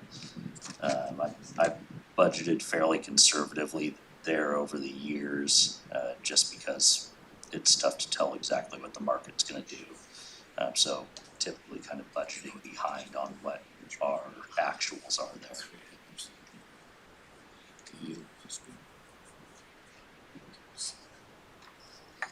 So total revenues for the year are expected to be $1,500,074. And as we look down at requirements, personnel services, we have a 3% expected increase. When we look at annual increases that are negotiated by the Teamsters Union and merit increases, I might expect that to be even 1 percentage point or 2 percentage points higher. And so I think that speaks to the work that Human Resources and our Management and Finance Office do to keep our benefit costs controlled. Materials and services, no change there. We have started to perform more work kind of internally as opposed to some of these smaller jobs that might have been shifted external previously. And so that's kind of helped us sharpen our pencil here. Even though we've seen costs increase kind of around the program, we've been able to maintain that materials and services budget fairly consistent. Capital outlay is just a shift in kind of what we're doing. We have a pause in some of our bigger dirt work projects, and we're shifting towards kind of a focus on getting our fleet into a position where over the next few years we could potentially invest more into the new landfill facility and do some of those more heavy dirt work projects here as we move forward in the next few years. So I think what's budgeted now gets us into a good position as far as fleet vehicles, our tractor trailers, and the trailers that we haul our trash with. Some of those items are outlined a few pages later on 224. We can get into that for specific questions. Sorry, go ahead. Yes. I don't want to miss this opportunity, I'm sorry to interrupt you, but you mentioned the new cell for the landfill area. So we talked briefly about this at last year's budget committee. I want to make sure the budget committee members know that we were able to acquire the property, and Nick is well into all the work that has to be done to get the permitting to open the new cell. That our anticipation is to have a new cell at the landfill, so that we will no longer have the plan of hauling garbage out of Douglas County at a tremendous cost, and be able to control those costs by doing it right here. And that's something all three of the commissioners over the last 10 years have worked on at different times. So that's a significant change in direction for the landfill and the future cost of that program. Yeah, definitely. And just to echo that, we've been able to move that project forward thanks to the support of the three commissioners extensively over the past year. When we looked at some of our neighbors surrounding us and them trying to perform similar projects, you know, they've experienced different setbacks. We've been able to work around those, starting with the acquisition of the property, but also on the engineering side, we're fairly far ahead for only being, you know, a year or two kind of down this road. And we would expect, given our current trajectory, would expect to potentially be placing trash in a new landfill cell that's permitted totally separate from our current facility within, say, 4 years. So that would be a significant project that would put the county in a position where we're able to manage our trash here internally for the next 50, 70 or more years. And, go ahead. So this new property doesn't have anything to do with the closure cost of the existing property? Correct. We still have to meet those closing costs. This isn't an extension of that, it's its own, like, separate entity, even though it's attaching property. That is correct. However, a couple things from the new landfill is adjacent to the old one. So, okay, so it's not like we went out and found new property. And so it's in the same valley, can use the same infrastructure that we have now. But truly closing the old landfill could be an option to not truly close it right away either. You know, there's extrusible products, which are the stuff that, you know, decay and make, you know, whatever. And then there's other products that can be put in it. So the actual closure could be, while we don't use it the way we're using it today, could be Pushed way up, that's, Yeah. okay. That was my question. If it affects that. That's a good options available. Yeah. Because of being able to acquire adjacent land. Yeah, all the wood products, the tree limbs and all that, is that, I know it's churned up and everything, are those chips sold to the mills for power generation? Yes, I believe they are. So We solicit a third party to take care of essentially all of our wood waste. Okay. There was a time where we handled that internally, but we found that it didn't necessarily align with the rest of our strengths. So we had extra equipment to maintain, extra personnel that we had to keep on, and then we had to negotiate those contracts, sometimes get rid of product when it became more difficult. And so now we put that out to an RFP every 4 years, and based on what we get back on that RFP, we decide who we're gonna partner with on that. But it does, right now, it does all get turned back into those, you know, the different facilities for burning.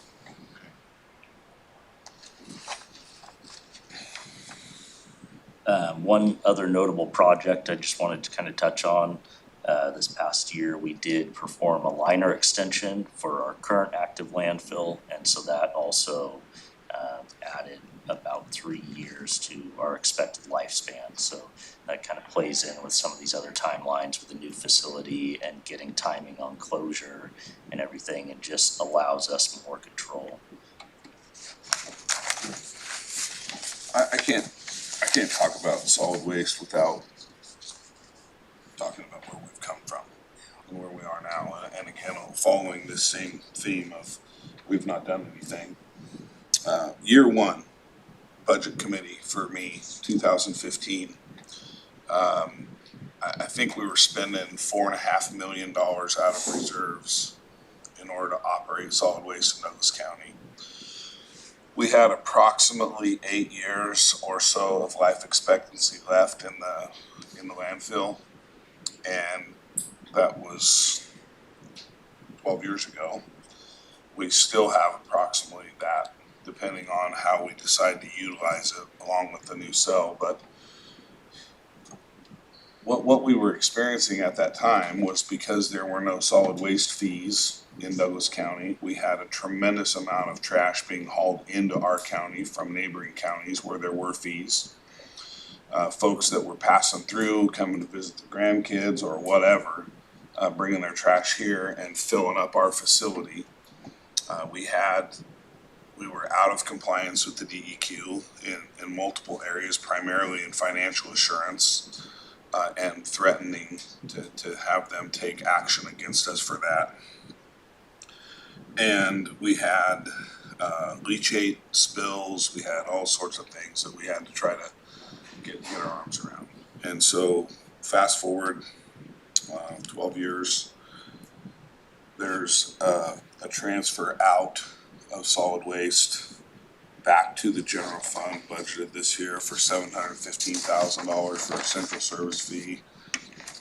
Everything out there is in compliance. We have a leachate treatment facility on site. We secured property to expand the landfill. All of the while, we have the lowest solid waste fees that you can find anywhere. We have not limited public access. We've kept every transfer station open the same amount of hours it was before. And this, this myth about how we ruined the landfill and the taxpayers are paying millions of dollars because we put drywall in it or whatever, all of that's just garbage. The truth is, pun intended, actually, the truth is, our solid waste fees are lowest that you can find any place, and they pay the entire bill for the operation of the facility. And we've not raised taxes to cover the cost of landfill. This program has come a long ways, and it's fantastic. So the most progress we've made is since you've been here. We've had a dedicated solid waste director now for how many years have you been here? Going on 4 years now. Yeah, which has taken, we had solid waste as a division of Public Works at one point, and we had Public Works director essentially in charge of it, along with maintaining all the rest of his staff. It's since become, with the ability of having our own dedicated director, its own department outside of Public Works. And it's really something that we as three commissioners, you guys as budget committee members, should be really, really proud of, because we have really transitioned this thing. And the fact that Douglas County residents are paying less than anywhere else in order to get their garbage taken care of, and we've been able to bring it as far as we have, and the plans that we've just added for future expansion, and having control over our own solid waste destiny for the next 75 years. And I think I heard you, Commissioner Freeman, mention that in today's dollars, the amount of money that's estimated to save us in trucking cost over that period of time is somewhere in the vicinity of $75 million. For 50 years. For 50 years. So, and that's $75 million of today's dollars that Douglas County residents are not going to have to pay because of the work that we've done here. So this is a huge success story for us, and honestly, I think we should talk about it more, because many, many folks out there just don't understand what we've done here. They just haven't heard, they don't know, they don't pay attention to it, but it's a huge success. Yeah, I appreciate that, Commissioner Boyce. To echo that, at the same time that the board and the county has done so much to control costs here, we've encountered increasing regulatory costs along the way. So, you know, we had sites that, say, 20 years ago had little to no regulation and now have significant regulation that translates to very real costs for us. So, you know, the work that's been done to maintain service and maintain the costs where they're at while incurring these outside costs, it's been great. And so it takes support of the board, obviously, to make that happen. We've done it keeping all the sites open. Yeah. I mean, there was a time when there was a recommendation to close quite a few of the sites for more efficiency and cost savings, but we went out and talked to the public, you had public hearings and meetings out in the community, and we heard clearly they wanted all the sites. So we've been able to maintain the sites. You know, one other quick thing on that, you know, you said a lot and you said it well, but, I don't, it can't also be not stated how, you know, we went from being sort of, you know, really looked at poorly by the DEQ to now one of their examples. They actually do tours at our transfer sites with other facilities to say, look how they're doing it. And, you know, that's a good spot to be in, because you don't want to be on the other side with DEQ. But that was a very intentional policy decision that we made quite a few years ago. Move to tentatively approve the solid waste budget as presented. I would second that. All those in favor? Aye. Any opposed? Hearing none, motion carries. Thanks, Nick. You know. Thank you. Thanks for all you do. Thank you. Tab 31. Dan's turn to talk. Dan's turn to talk again. Before you is on page 146, is the public health budget. As a reminder, here in Douglas County, we do not run our own public health services per se. We contract that out largely to Douglas Public Health Network. UCAN is involved with some of the smaller services. Not a lot of change. We're projecting for this next year. I'd be glad to answer any questions. Do we have any questions? Hearing none, do I have a motion? I would make a motion to tentatively approve the public health budget. Motion and a second. All those in favor? Aye. Aye. Any opposed? Hearing none, motion carries. Now we're on to Veteran Services. Mary's here to see us. Number 32, tab 32.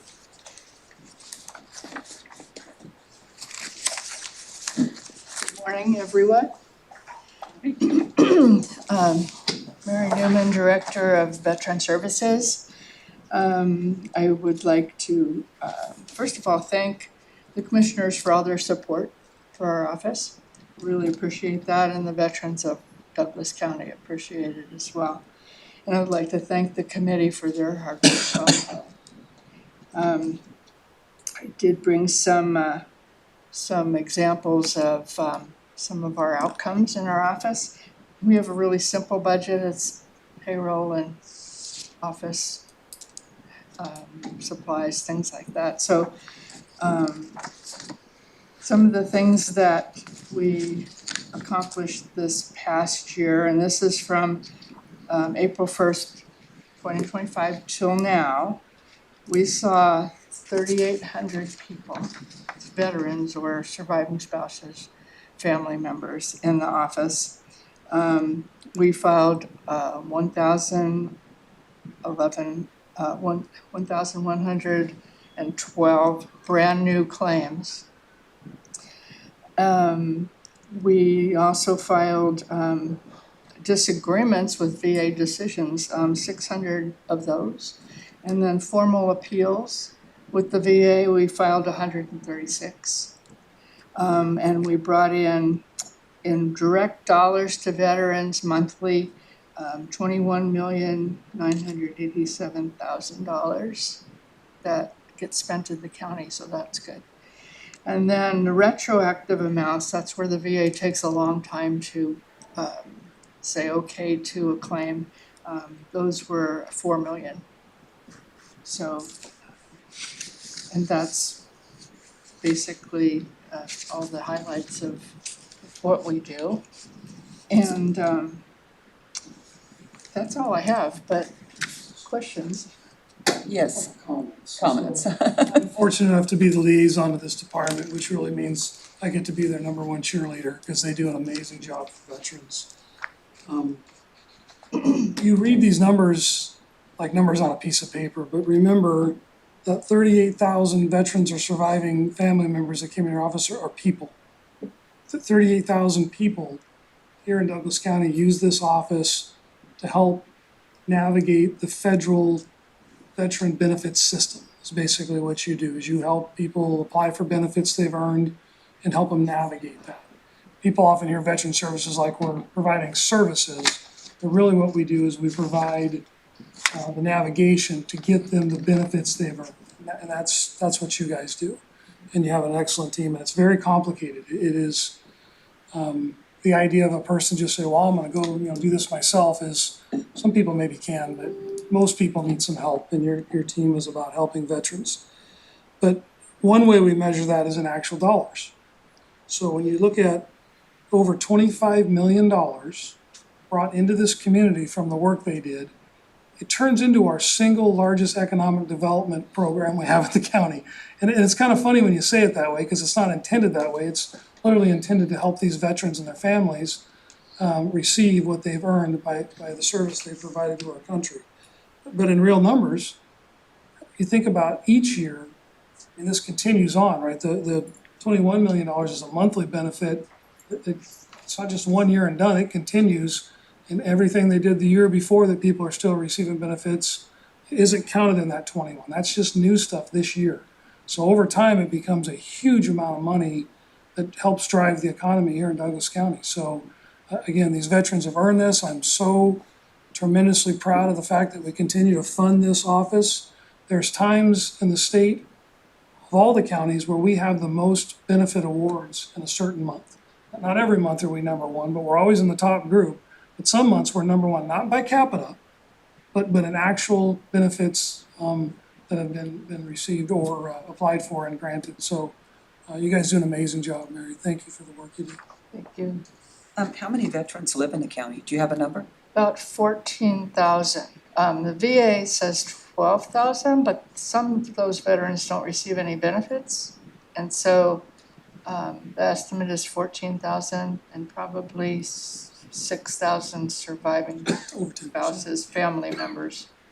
It's twice, I think, the state average. Per capita, yeah, it's one of the. We've traditionally had up to 17% of Douglas County population were veterans. It's a little bit less now because a lot of them. Yeah, I personally know someone that moved here as a veteran because of your services. They said it was easier to get benefits through Douglas County than other veterans. So they came here. Be with family as well, but that was decided. Just for clarification, you had 38,000 office visits, so not 38,000 individual new people that came through the door, but you. It was 3,800. 3,800. I'm sorry, I said 1,000. You- 3,800, yeah. And that's just who came in, not new visits. Right. Okay, because I wrote clients, so. Sometimes it seemed like 38,000. I'm sorry, I apologize, I just spoke, 3,800, yeah, but those are all, like I say, individual people that are needing to get helped in your office. Whether you and your staff sit down face to face, sometimes it's on the phone, but you work with them to get through the application process. The disagreements is a kind of a beginning of an appeal sometimes. Sometimes you square it away with a disagreement and get it straightened out just with information, but and these appeals are very time consuming, and you guys do a great job with that. We're pretty successful at appeals also. It's about 15 a day, isn't it? Good for you. Thank you. Any other comments or questions? Tentatively move to accept the veteran service budget. I second that. I have a motion and a second. All those in favor say aye. Aye. Any opposed? Hearing none, motion carries. Thank you very much, Mary, Thank for you. all your hard work.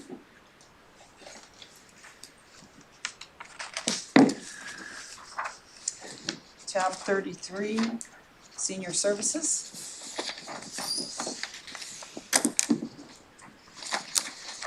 Can I get a tissue from down there? Got allergies. I didn't get my shot yesterday.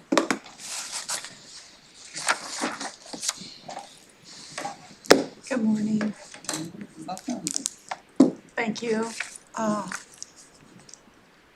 Today, I have before you the senior services budget this year.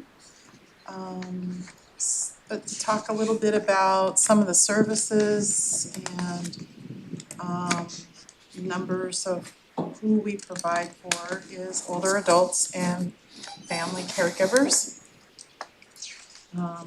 We have 7 different dining sites throughout Douglas County that are in operations, that also provide home delivered meals to in-home bound seniors.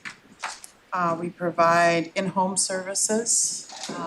Two of those types of in-home services for care are what's known as Oregon Project Independence Classic and Oregon Project Independence Medicaid programs. The dining site provides a number of individuals, volunteer opportunities, including about 70 volunteers come week after week after week to help us in this mission to get these meals out to folks and to serve people in the congregate sites. We have over 14,000, close to 14,400 volunteer hours that are served each year by volunteers, wonderful volunteers. And they drive about 56,000 miles a year to provide homebound meals to homebound seniors. We serve meals as far as south of Glendale in the Douglas County border to northwest in Gardner, Reedsport area in Douglas County. We have, we're looking at doing some things this year of beginning to use a computer system to help us more accurately count our meals.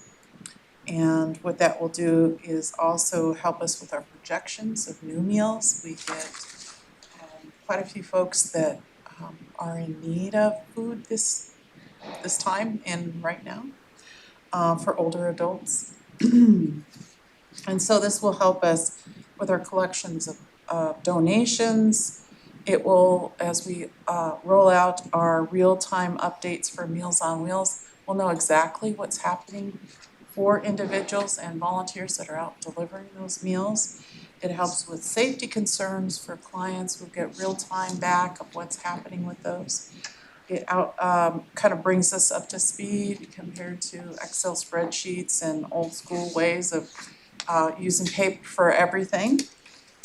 And then we also are looking at bringing back out a powerful tools of caregiving class. We're working collaboratively with a community partner to provide those for individuals that are caring for family members.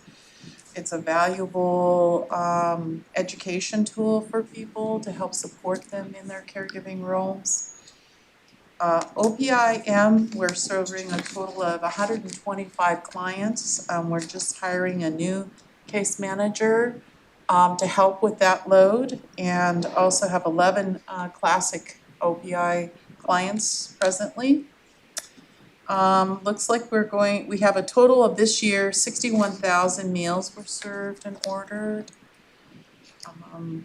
And we're able at this point, even with costs of food going up, we're able to hold the line with our budget this year. We had received some less money than projected of last year, so, but we're able to hold the line with all of these, so. That is about it.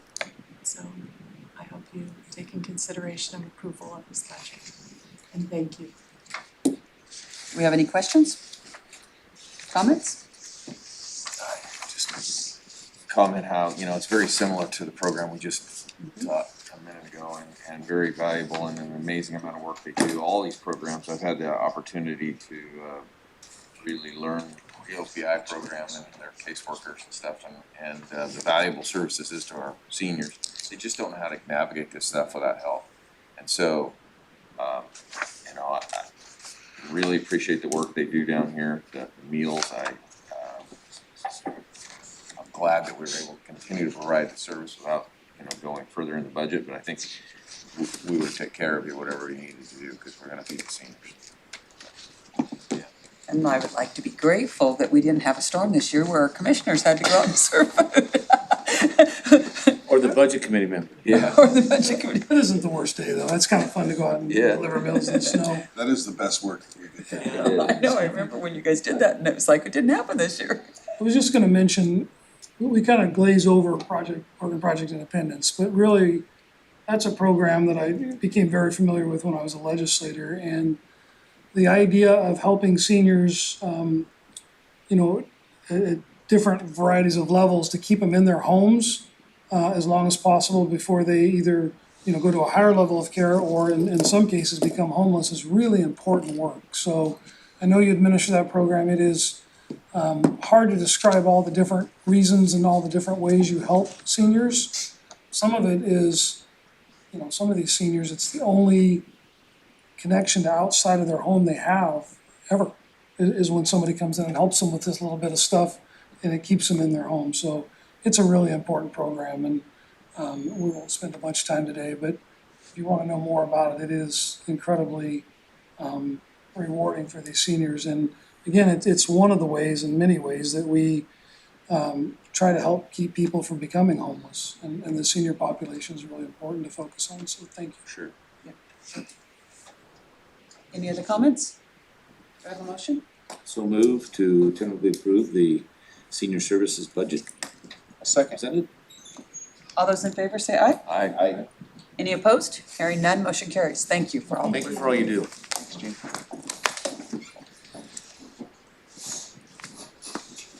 Now we are on tab number 11.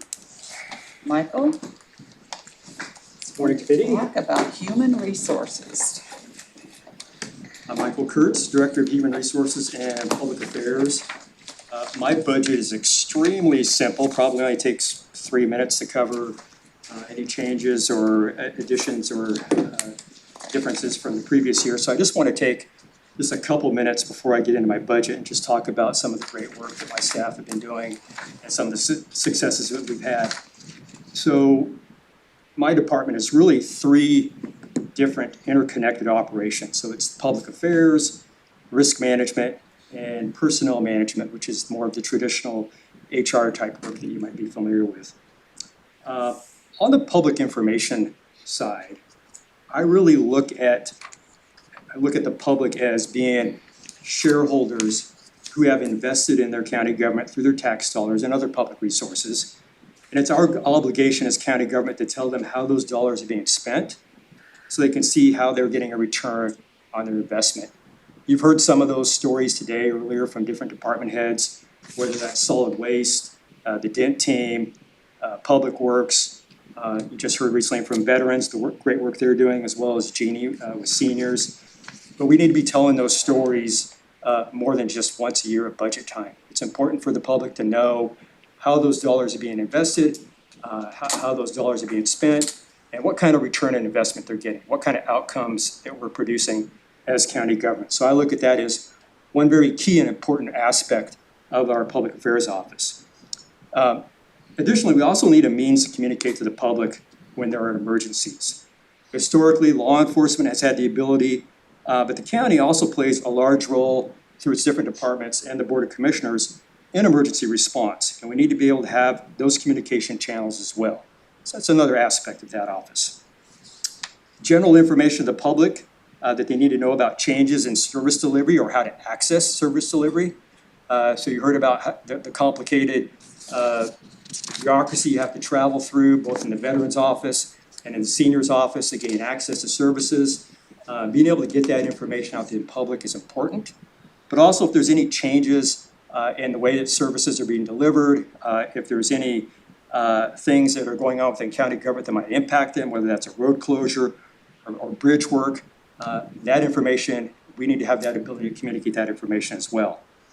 Other aspects of the work in the Public Affairs Office is managing public records requests. We have legal obligations when members of the public make records requests and how we need to respond to that.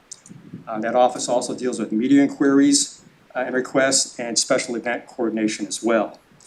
So I asked my staff to pull some highlights, some data, some information. If you ask the rest of my staff to provide information, you're going to get a whole list of kind of some plain sheet of paper, just kind of bulleted list. If you ask a public affairs staff to provide you some information, you're going to get a nice colorful chart. Getting lots of handouts today. And I'm going to cover some highlights in that. Thank you. Good, yeah.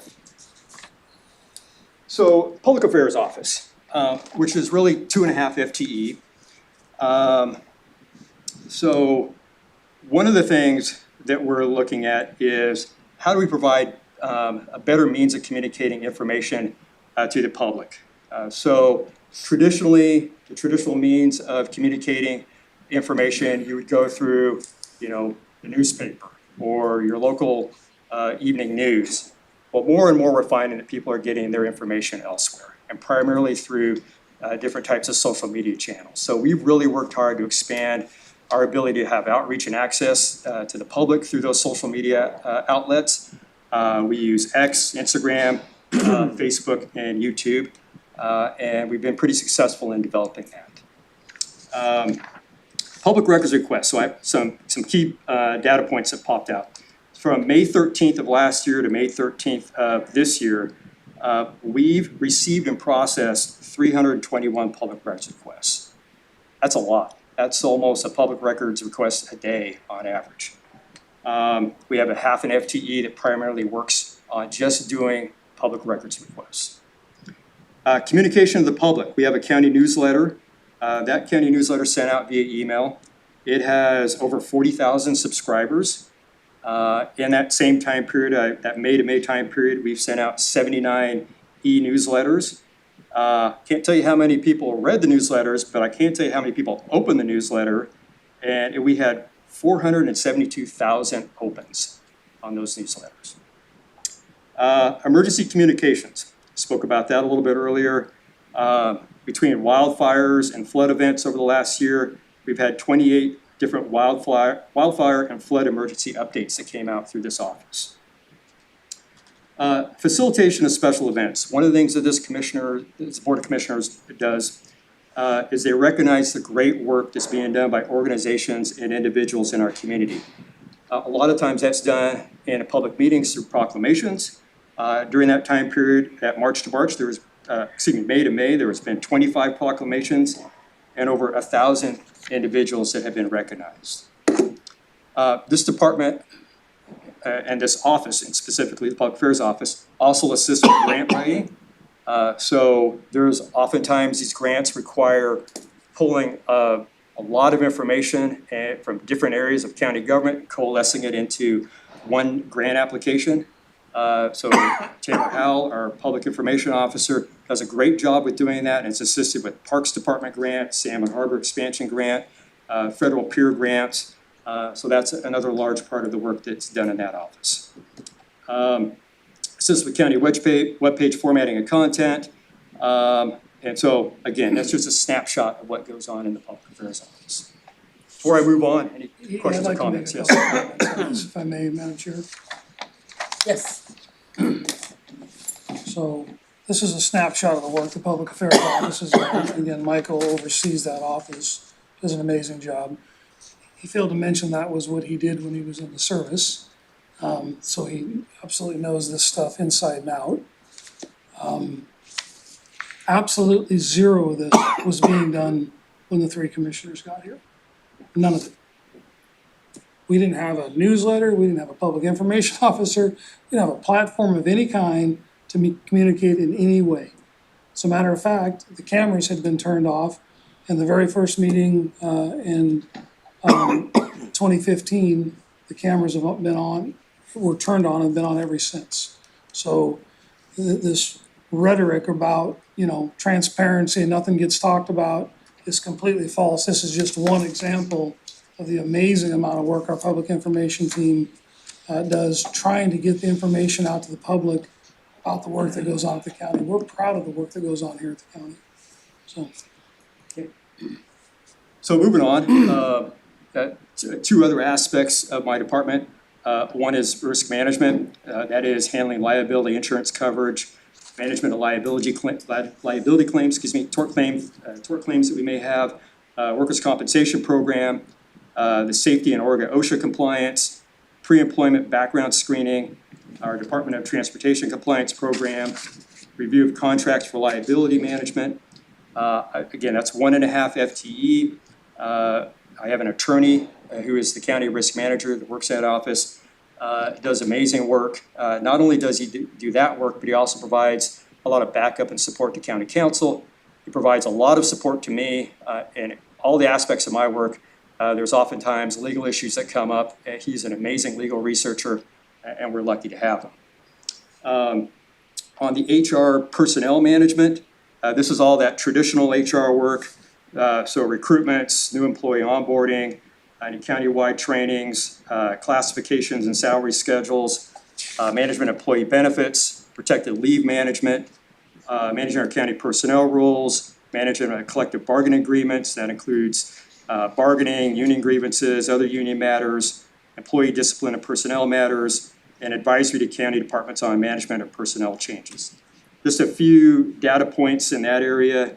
From July 2025 to the 1st of May 2026, we had 94 recruitments for open positions here at the county, and we processed 1,854 applications for those positions. So that averages about 20 applications per position, which is a huge increase over what we were seeing post-COVID. So we're seeing a better job pool, we're being able to be more selective in who we hire, which has been a good thing for county government.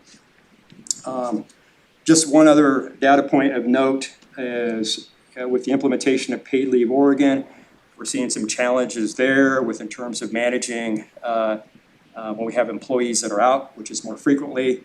From fiscal year 25-26 to date, so from July 1 through May, we've had 162 employees that have utilized that Paid Leave Oregon program. So unless there's any questions about my department, my budget is very simple. I have a 0.5 reduction in FTE. I had a long-term employee that left after about 20 years. We were able to train up some other employees and we're able to do more with less because of that. So we had a 0.5 reduction in FTE. So that's on the personnel side. On the materials and services side, really the biggest impact is we have a lot of computers that we need to replace, and so that is where our biggest cost increase is. So any questions? Michael, thank you for your leadership and your budget. Thank you. Appreciate it. Do you have any other And questions? with that, I would move to tentatively approve the human resource budget as presented.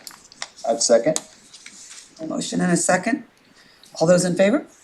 Make a quick comment. Oh, yes. I'm just gonna say we're extremely lucky to have you working here at the county, Michael. You take care of a lot of stuff very efficiently. Thank you.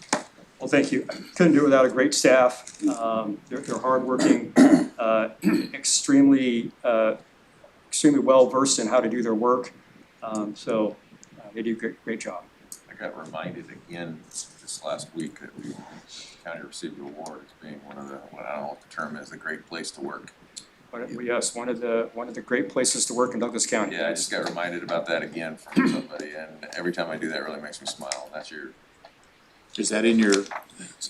That's not in there. I should have had a whole separate page just for that. Okay, we have a motion and a second. Any other comments? All those in favor say aye. Aye. Any opposed? Hearing none, motion carries. Thank you very much for your hard work. And now we're gonna Have building facilities here. Oh, do we wanna go ahead? Yeah. Do we need to take a break to use the You restroom? wanna do that? Let's bang it out. Huh? Wanna bang it out till, Okay, I'll be we're right back. gonna see, building materials is here? Facilities. Facilities, sorry, sure he has materials. tab 4.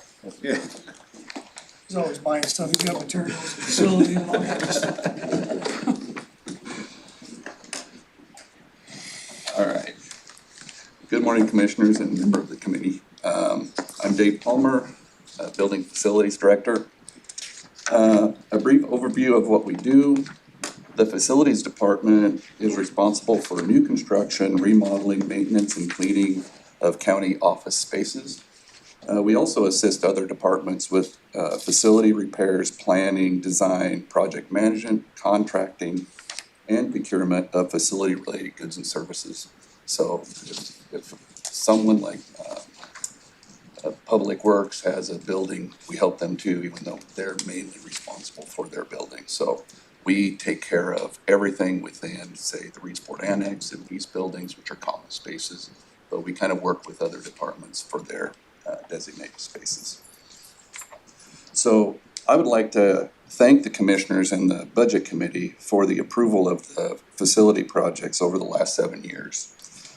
The updates to the building infrastructure, including chillers, HVAC controls, roofs, egress doors, and this year's large project, which is the elevator modernizations, has put us at a point where we are in so much of a better position within our maintenance and deferred maintenance within our facilities, especially here, to where now I can sleep at night and I don't worry about what is gonna happen or what I'm gonna come in, to have to try and mitigate in the morning. So with the elevators now, You this actually year. get on the elevator now?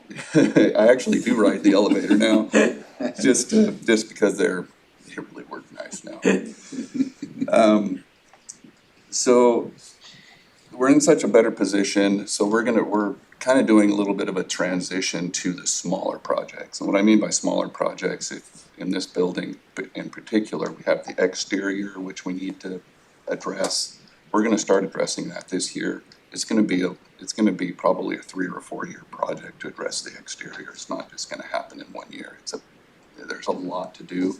We're also going to address some of the infrastructure on the inside, which is our old cast piping and some of those things where we've had leaks over the years. Now, we're to that stage where we can start concentrating on some of those aspects. When it comes to our budget, our facility staffing remains the same at 15 FTE. We're projected to see a 5.6% increase. Some of that is because we had an electrical apprenticeship program. We had a person turn out. We had to pay them accordingly.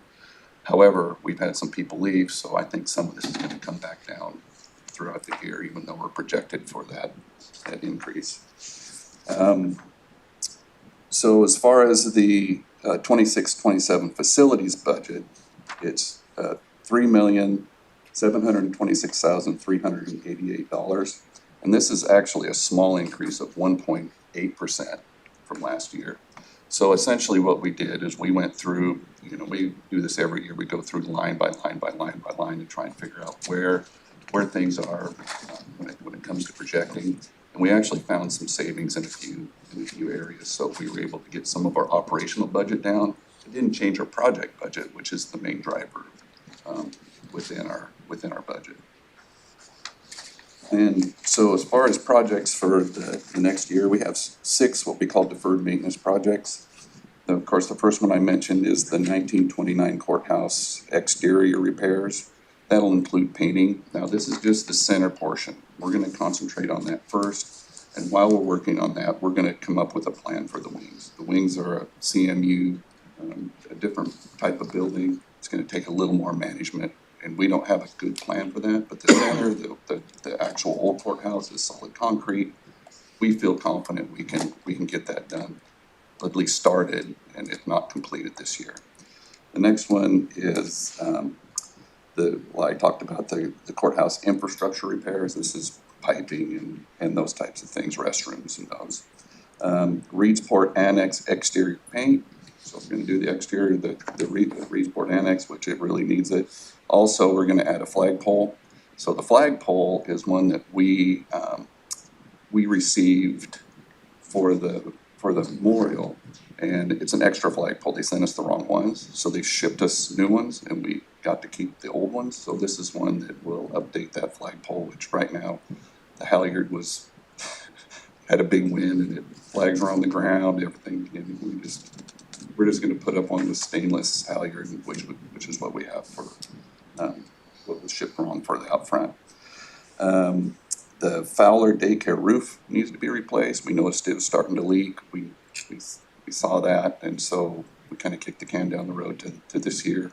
And this summer we'll get that replaced with your approval. And the other one, which is something that I've been trying to really put money towards, is ADA accessibility in these buildings. We don't really have a good plan. I really want to try and get some way, or at least get a budget put together that we can do something for the ADA, the front steps.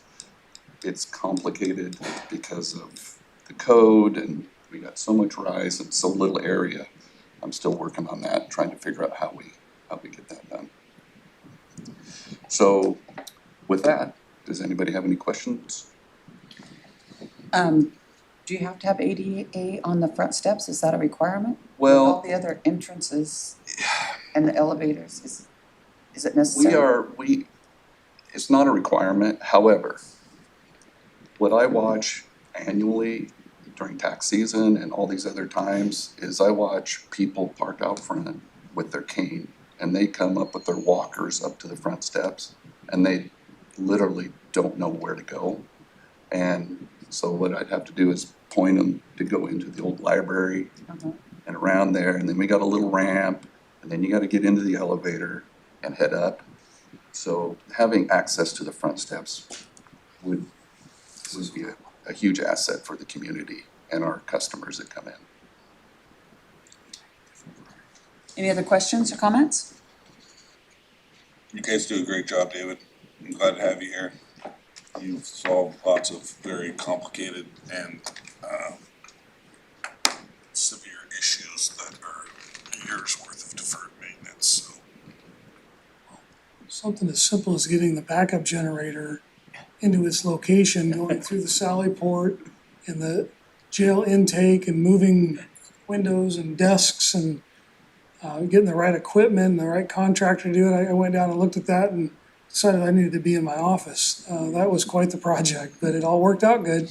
Yeah, thank you, sir. And that goes to my crew too. Yeah. I mean, my crew is awesome, and they work all this stuff out. We go down there and we talk about all this stuff.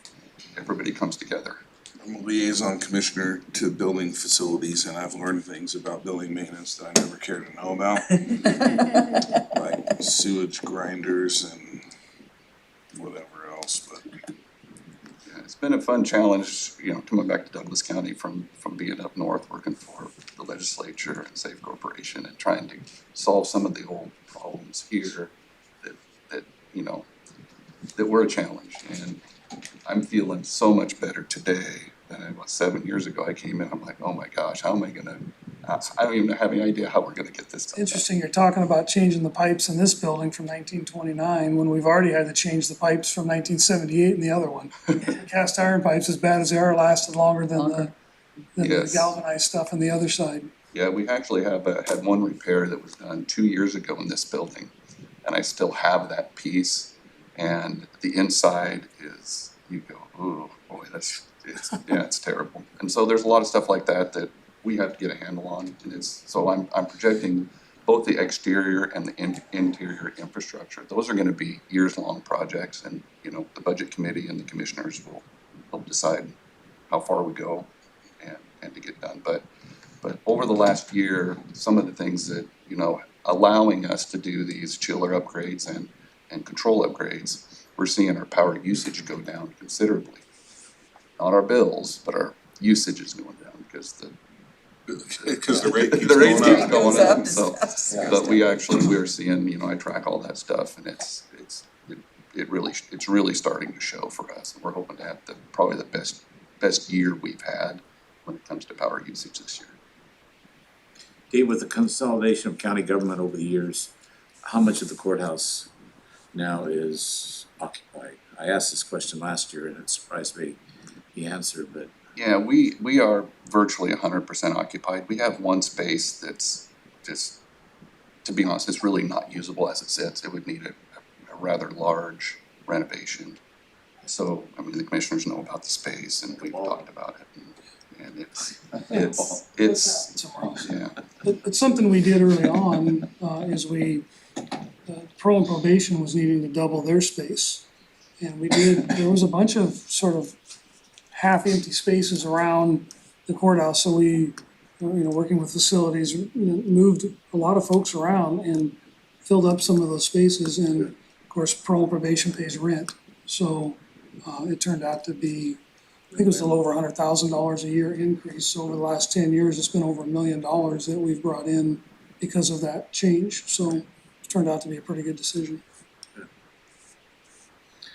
thank you for your budget, and with that, I would move to tentatively approve the building facilities budget. Second. I have a motion and a second. Any other comment? All those in favor say aye. Aye. Any opposed? Hearing none? Thank Thank you. Thank you very much. Are we gonna move on? I can go through, Yeah. you bet. Hang out the rest of You wanna do yours. another one? I can do more if you want.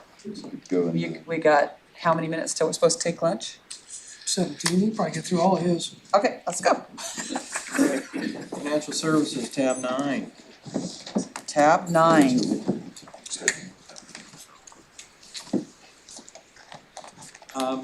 This is my main department. Just as a recap, we handle all the accounting for Douglas County and obviously the budget and as far as putting it together, as well as our financial reporting, our annual audit. We handle payroll, accounts payable. We also manage the purchasing department, which manages all the contracts for the county, which there are a lot of, as well as the treasurer's department as far as the day-to-day operations. We have a county treasurer, but he's not on site and mainly handles our investment portfolio. I have 5 key staff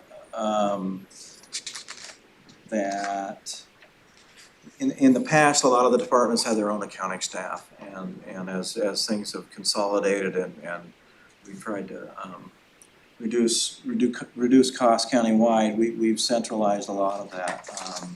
So we have we work each and one of these people I'm talking about works with certain departments as far as helping them with their accounting, and then we do direct link to our office. So we really do a lot. We do a lot on the grant management side as far as on the fiscal side of all the grants, which there are a lot of in the county, and we're really here to, one of my goals when I was hired here was to be a resource to all the county departments, and have made a lot of strides to be that for the county. So not a lot of change as far as costs go, just kind of the standard in personnel 4%, and materials and services staying relatively the same. Real quick comment and the motion if you're ready. Yep. So Dan, thank you and your team, not only for preparing the budget for us today, but for your work every single day here, managing over $200 million of taxpayer government assets, money that comes in and gets spent. You spoke briefly about the consolidation or the streamlining of having more of the financial work done in your office versus the departments. So a lot of historically in a lot of different counties have the model of each department kind of having their own finance person to do everything. Then all that gets handed over to management finance and they do everything.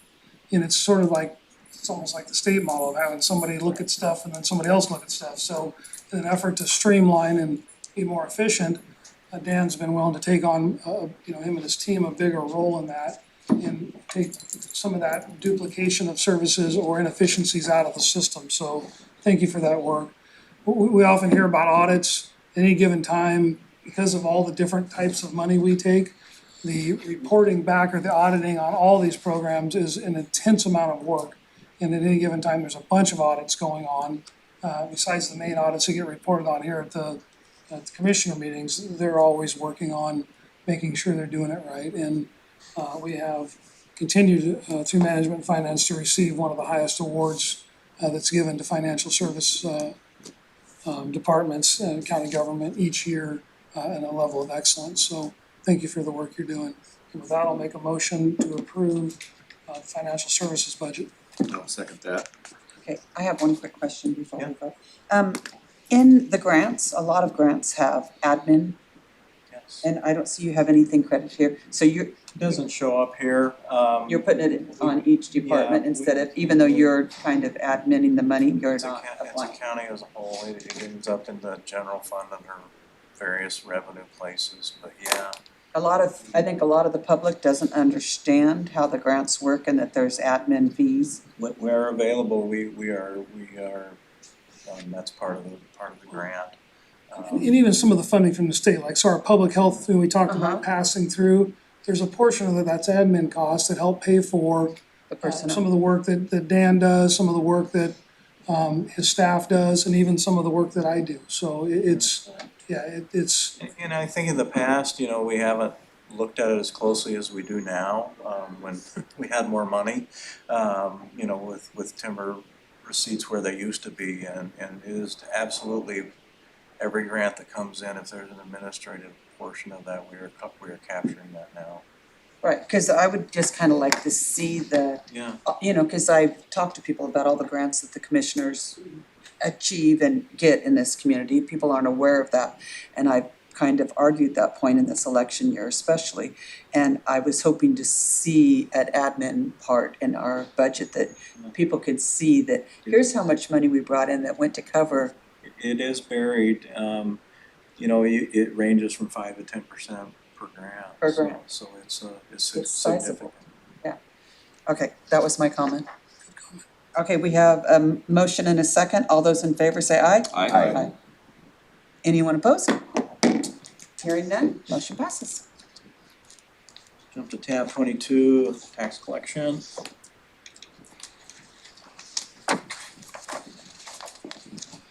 So our tax collection office, we provide all the tax on an annual basis, all the tax statements. Over around 80,000 are sent out annually. And we handle the collection for all the county, not just for Douglas County property tax, but for all the taxing districts in the county, and we distribute them on a monthly basis. During the month of November, we do them weekly, and into December as well. We process over 80% of all the payments that come in that 2-month period. It's basically 6 weeks. So we do that with 3 staff. And it's hard work and dealing with the public, and they do a good job at managing that. Well, I would like to thank you for condensing the envelopes. Instead of getting 20 envelopes a year, you get everything that has the same name goes in the same envelope. That is very nice. We switched mailing services I believe it was last year was our first year, and we're not this last year, but the year before. And they did that, so it's cut down on our postage costs, and they also do a lot of, you wouldn't believe the return mail that we get in that department where the address is changed and whatever, and they do a lot of that on the front end. They do research and checking online or whatever they do, and it's really reduced the amount of statements we've had to remail, and we've been very happy with that service. Again, quick comment motion if you're ready. So I want everybody to understand, we do all this work here and in the assessor's department, which are separate, for all the taxing districts. The assessor's department gets a little bit of a grant from the state to help with that, but that stays in the assessor's department, so none of the other taxing districts, the 120 taxing districts plus that are in the county, pay for any of this cost. That all comes from the county, so the whole, little over $500,000 a year is funded out of county general fund. Is that the way throughout the state? Yeah, there's no, Statute? There's no there's no mechanism to require that. They could voluntarily do it if they wanted, but there's no mechanism to require them unless you file and claim your insolvencies occurring. Then there's a process and statute that the state would look at, counties declaring financial insolvency, and then there's a mechanism to charge 3% to the taxing districts, up to 3% to cover the cost, but we have not done that, and I don't think, did Josephine County do it? One of the counties got close, I'm not sure if they ever did it, I don't know if that's been, maybe Curry, has looked at it, but that hasn't happened yet. And with that, I'll make a motion to tentatively approve the tax collection budget. I'll second that. We have a motion and a second. All those in favor? Aye. Any opposed? Hearing none, motion carries. Now it's 10 to noon. Do you want to go on? Does everybody need a break or you want to keep going? Okay, tab 2, is that the next one? Yep. Commissioners.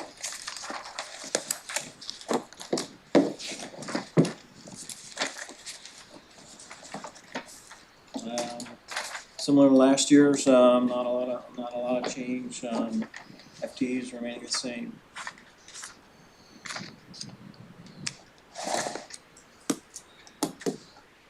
My comment is the same again. There's grants that have admin fees that would cover these costs that don't show up in this. I know that's a lot of extra bookwork to put that in there, but I know there's a lot of grants that these guys write, that they get for us that don't show up in here. I would so move that we tentatively approve the Board of Commissioners budget as presented. I'll second.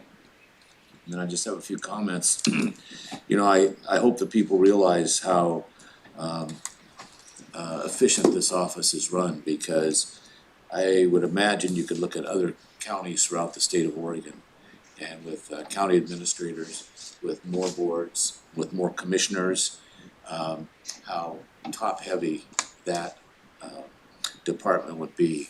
And this is a very efficiently run department that we have in our county, and I would like to applaud the 3 commissioners plus their staff that an excellent job. Agreed. Agreed. I have a comment. Just again, something from the campaign trail. This talk about us voting ourselves raises. So I don't have any part, you guys know this, in deciding what our wages are. I don't meet with you guys to discuss that. I don't provide input. I don't ask for and the truth is we don't vote on whether or not we get a raise or don't get a raise. We do vote to approve this budget once it's final, and that's the only part of the process that we have. I would say that there have been times where there's been an added layer of financial insecurity at the county from SRS not being reauthorized or whatever, where we have declined to take raises that you all have recommended, you guys being the budget committee. But just as a matter of public record, we do not vote on our own salaries. So I'd throw that out there. I'm aware of that, and I also would like to make a comment because of statements that are said, and I've had arguments over this. People are saying that commissioners are the highest paid people in the county, and I know that they are not. Do you know what line they are this year as of pay? I would like that to go on the record. 9 or 10. Oh, well. It's We way were down. 41 for a while, I don't know where we are now. I looked it You up. went to 30 some. It's in the 30s, yeah, I mean, it's down a ways, yeah. Yeah. I've had that argument with people. They are not the highest paid in the They're county. And to me, in my opinion, as a boss, because you're hiring those people, you should be, my opinion, you should make more money than the people you're hiring and firing.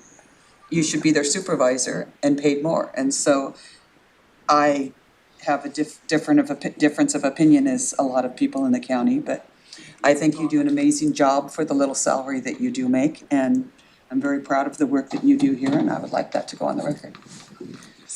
We have a motion and a second. All those in favor? Aye. Any opposed? Hearing none, motion carries. On to tab 17. This is our non-departmental budget. It's within the general fund, and it covers costs that are county-wide related costs, as well as, for instance, our costs of software that are countywide, like our financial services software and our payroll software and our website software, stuff that are hard to break down to on the departmental level, so we include them in the non-departmental department. There are also some grants, actually some fairly large grants that don't really have a house for them. They're not specifically related to any one department, and they are kind of spread over different departments within the county, and that we use this as a mechanism to expense those grants. You will, although it's not obvious here, all of the grants that are shown in this department, there is 100% funding on the revenue side. I'd make a motion to tentatively approve the non-departmental budget. A motion and a second. Any other discussion? Quick question, like in the corporate world, you see this oftentimes, it's just like a regular G&A type. Yep. Any other comments? All those in favor say aye. Aye. All those opposed? Hearing none, motion carries. Could we break for lunch? Would you like to break for lunch? One more? Okay, one more. One more, okay. Real quick, tab 23, operating contingency. This is, contingency is kind of what it sounds like for anything that we haven't budgeted, that may come up during the year. Just a note, in the general fund, we literally never spend all that we budget, so this really comes into play only when we're adjusting the budget at the end of the year, moving money around between departments. There's never been a time, in my recollection, where this has been needed to actually expend more than we budgeted. If there's some catastrophe or something, we might need, so. Snowmageddon. Well, that'd be worse than that. Yeah, it'd be worse some- than that. yeah. A bridge fall down. I do. Let's not think of all the things it could be. Okay. Do I have a motion? Tentatively approve the contingency budget. Second. I have a motion and a second. All those in favor? Aye. Now we're gonna break for lunch. Okay.